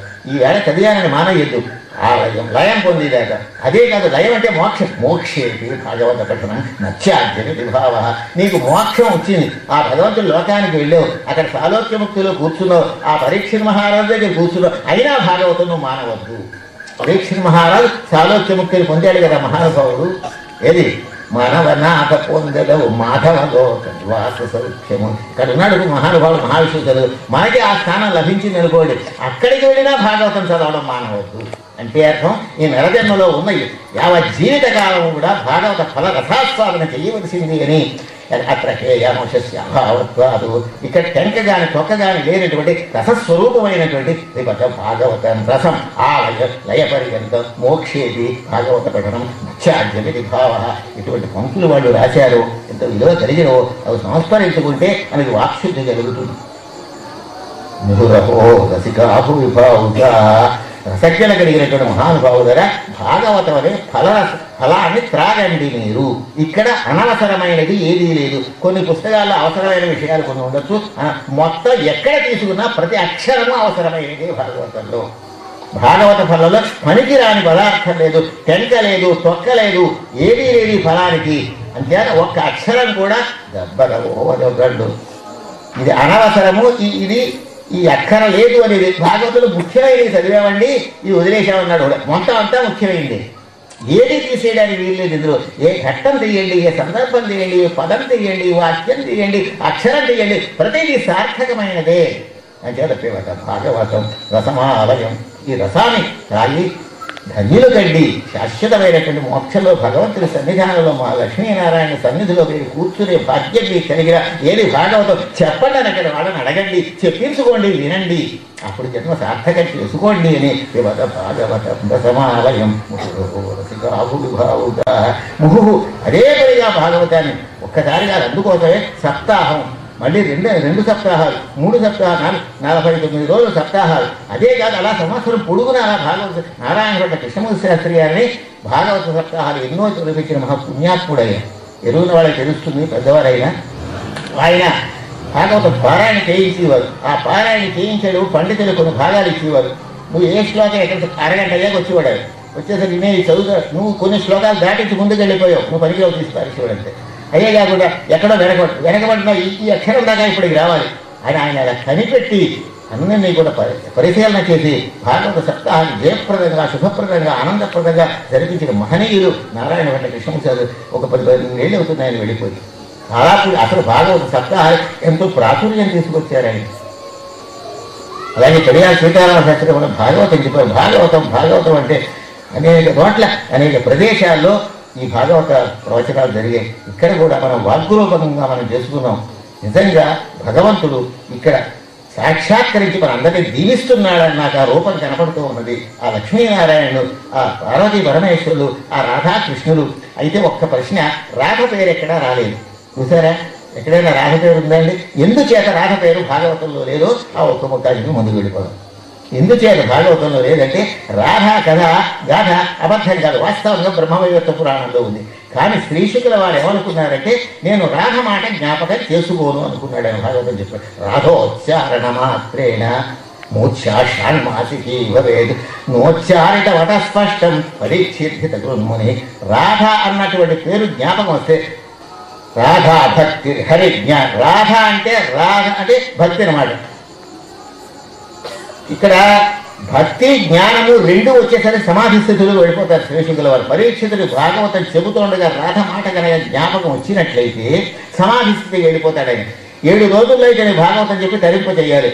కొన్ని సంవత్సరాల దాకా ఆయన సమాధి నుంచి రాడి ఇవ్వతలేదు. ఈ లోపల పరీక్షిత్ మహా గతి ఆయన. అందుకే ముందు భాగవతం చెప్పే ముందే నేను రాధ మాట జ్ఞాపకం చేసుకుంటే 6 మాసాల పాటు నేను సమాధి స్థితిలోకి వెళ్ళిపోతాను. 6 మాసాల సమాధి స్థితిలో వెళ్ళి పరీక్షితును తరింపజేయడానికి అవకాశం ఉండదు కనుక నోచ్చారితమత స్పష్టం పరీక్షితుడు మేలు చేయడం కోసం రాధమాట జ్ఞాపకం చేసుకోలేదు అని రాధా మాధవ అని కృష్ణదేవరాయల కాలంలో ఓ మహాచింతల కూడా ఎల్లరాజుడు అని మహాకవి ఉండే అతను రాశాడు. ఆ కవి పేరు ఎవరు చెప్పు అష్టదగ్గరగా లేని వాళ్ళ పేరు చెప్పుకుంటామే కానీ మనం చింతలపూడి ఎల్లరాజుని మహానుభావుడు కవి రాధామాధవ్ అనే కావ్యం రాశాడు. కృష్ణదేవరాయలకు అంకితం చేశాడు. ఎంతో భక్తి పారవశ్యంతో రాశాడు ఆ కావ్యానికి. భాగవతం అంతా సాక్షాత్కరించిందా అన్నట్టుగా మధురంగా వ్రాయబడినటువంటి కావ్యం చింతలపూడి ఎల్లరాజుడు ఆయన పేరు. కృష్ణదేవరాయల ఆస్థాన కవి రాధామాధవము అచ్యుతాంకితముగా ప్రౌఢక్రియం చెప్పి తన్మాధుర్యమున కృష్ణరాయకు కర్ణాటేశు మెప్పించి నానాధాతృ ప్రతిమానసత్కవులలోన భూషణ శ్రేణితో రాధామాధవ నామముందిన జగత్ ప్రఖ్యాత చారిత్రులనే ఎంతో సంతృప్తిగా చెప్పుకున్నాడు. అద్భుతంగా రాశాడు. సరస్వతీ దేవి రాయబారం చేసిన రాధాకృష్ణుడికి. రాధాకృష్ణుడి మేనత్తగా చెప్పబడలేదు. ఒక మహారాజు యొక్క కుమార్తె. ఆమె ఎందుకు కృష్ణపరమాత్మ మనసు లగ్నం అయినది. ఆ లగ్నమైనటువంటి పరిస్థితిలో సరస్వతీదేవి వచ్చి రాయబారం చేసింది. ఇద్దరికీ కూడా ఆ రాధాదేవితో వెళ్ళి చెప్పింది. రాధకి విభాగం కలిగించింది. ఆ రకంగా వారి యొక్క రాధా మాధవ కళ్యాణం అయినట్టుగా అనగా రాధాకృష్ణ కళ్యాణం అయినట్టుగా మరి బ్రహ్మ వైవర్త పురాణంలో ఉన్నటువంటి వ్యాస ప్రణీతమైన ఆధారంగా చేసుకుని చింతలపూడి ఎడనాట కృష్ణదేవరాయ ఆస్థానంలో ఉండి ఈ కావ్యం రాసి ఆ మహానుభావుడికి అంకితం చేశారు. ఎవరు ఆ కవి పేరు ఎక్కడలేదు, మాట్లాడలేదు. ఎన్నో ఉన్నాయి. ఇలాంటివి రాఘవ పాండయ్య ఉంది, హరిశ్చంద్ర నలోపాఖ్య. ఆ పుస్తకాలు పేరే ఎవరు ఎక్కడలేదు.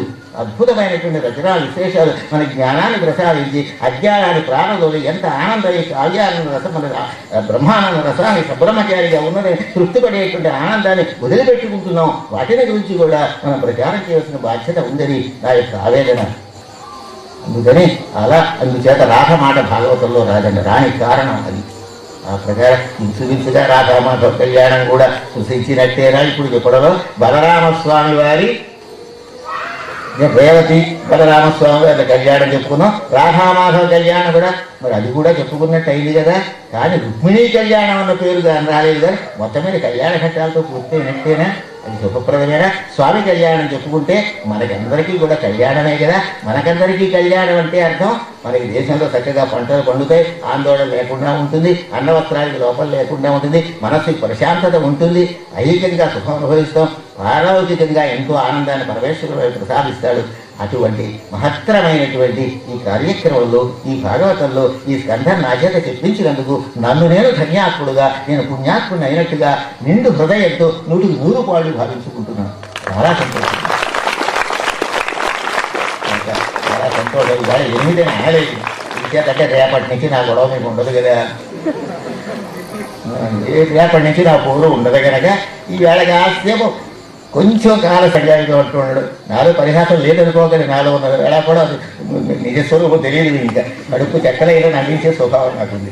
అలా వాడి పాపం నాతో ఉండి అలా కాలక్షేపం చేస్తే ఏమన్నా తాతయ్య గారు మీ కాఫీ తాగారండి ఇప్పుడు అడగడం ఉంటుంది ఇలా మాట్లాడేవాడిని. అంటే ఆ చదువు నాకు ఏర్పడింది. అలాగే వాడు చాలా మంచిగా చూశారు. మీరందరూ ఒకరు సత్యనారాయణ గారు చెప్పారు కదా, అందరూ కూడా వచ్చారు. చాలా సంతోషంగా ఉంది. నిజంగా నాకు ఇక్కడికి విడిచి వెళ్ళాలని లేదు. కానీ నరసాపురం వెంటనే వెళ్ళాలి. అక్కడ మళ్ళీ ఇలాంటి భాగవత గారికి అక్కడి నుంచి హైదరాబాద్ వెళ్ళాలి 3వ తారీఖు. అంటే విశ్రాంతి అనేది లేదా ఇదే విశ్రాంతి. అంటే భాగవతం చెప్పుకోవడమే విశ్రాంతి. అక్కడ భాగవతం ఇక్కడ భాగవతం అక్కడ ఇది అలా ఏదో ఒకటి. రామాయణ భారత భాగవత దేవి భాగవతాలే నా జీవనక్రమంలో పరమేశ్వరుడు ఇలా నడిపిస్తుంది. నేనంతటి వాడిని నడవడానికి ఆయన ఆజ్ఞానుసారంగా ఈ జీవయాత్ర నడుస్తుందని చెబుతూ అందరికీ కృతజ్ఞతలు చెప్పుకుంటూ నన్ను మర్చిపోవద్దని మిమ్మల్ని ఎవరిని నేను మర్చిపోవాలి. ఒక ఆత్మీయత ఒక శ్లోకం చదువుతా. అహనైవ వసన్నది మామత. నేను అక్కడ ఉన్నా, నేను ఎంత దూరంగా ఉన్నాను అనుకోండి, నీ వాడిని అంటే నీ ప్రేమకి పాత్రుడైనటువంటి కావక స్వమతికి అక్రమసన్నకు మాకు అంటే మీరు అక్కడ ఉన్నా నేను ఇక్కడ ఉన్నప్పటికీ హృదయ సంగమ ఏవో మనస్సు కలవడమే ప్రధానం, ఆత్మీయత ప్రధానం. తరుసంగమ ఆర్య సుసంగమ, తనుసంగమ ఆర్య తరుసంగమ సుసంగమ. శరీరాలు కలిసి ఉండడమే స్నేహానికి లక్షణం కాదు, మనస్సు కలిసి ఉండడం స్నేహానికి లక్షణం. ఇంత అభిమానంగా మనతో మాట్లాడేది సరదాగా ఉన్నారు నన్ను మీరు అనుకోవడం, ఇంత ప్రేమతో మీరెంతను చూచారు నేను అనుకోవడం, దాన్ని మించిన స్వర్గఫలంగా మోక్షఫలంగా ఇహలోకంలో పోట్లేదు. అటువంటి ప్రేమ మీరు నా ఇంట్లో ఉంచవలసిందని నీకు ఉంటుంది, అడగక్కర్లేదు నేను. మీరు అటువంటి ప్రేమ నా పట్ల ఉంచారు. నాకు కూడా ఎప్పుడు కూడా మిమ్మల్ని మర్చిపోయేటువంటి స్థితి నాకు రాదు. పేరు అందరూ తెలియకపోయినా ఈ ఉన్నటువంటి భక్త కోటలో ఉన్నటువంటి సత్వగుణాన్ని మాత్రం నేను మర్చిపోలేదు. చాలా ఆనందంగా ఉంది. ఎంతసేపు చెప్పినా తనివి తీరదు. కానీ ఇంతవరకు ఉండేటువంటి స్కంధాల్లో పూర్వకథ ప్రస్తావానుసారైన అద్యతర కథ ప్రసూతేనలో బలరామ అదే రేవతి బలరామస్వామి వారి కళ్యాణం, అటు రాధాకృష్ణ కళ్యాణం శుభప్రదంగా చెప్పుకున్నాం కనుక అందరికీ కూడా ఈ గ్రామవాసులు చుట్టుపక్కల వాళ్ళకి అందరికీ కూడా పరిసర గ్రామాలందరికీ కూడా ఆ పరమేశ్వరుడు సర్వ సుఖాన్ని అనేకమైనటువంటి ఆనందాన్ని పంచిపెట్టవలసిందని, ఆ భగవదనుగ్రహానికి అందరూ పాత్రులై నిత్యానంద స్థితిలో ఉండవలసిందని మరొక్కసారి ప్రార్థిస్తూ ఇంతటితో సత్య చెప్పడానికి అనుమతి.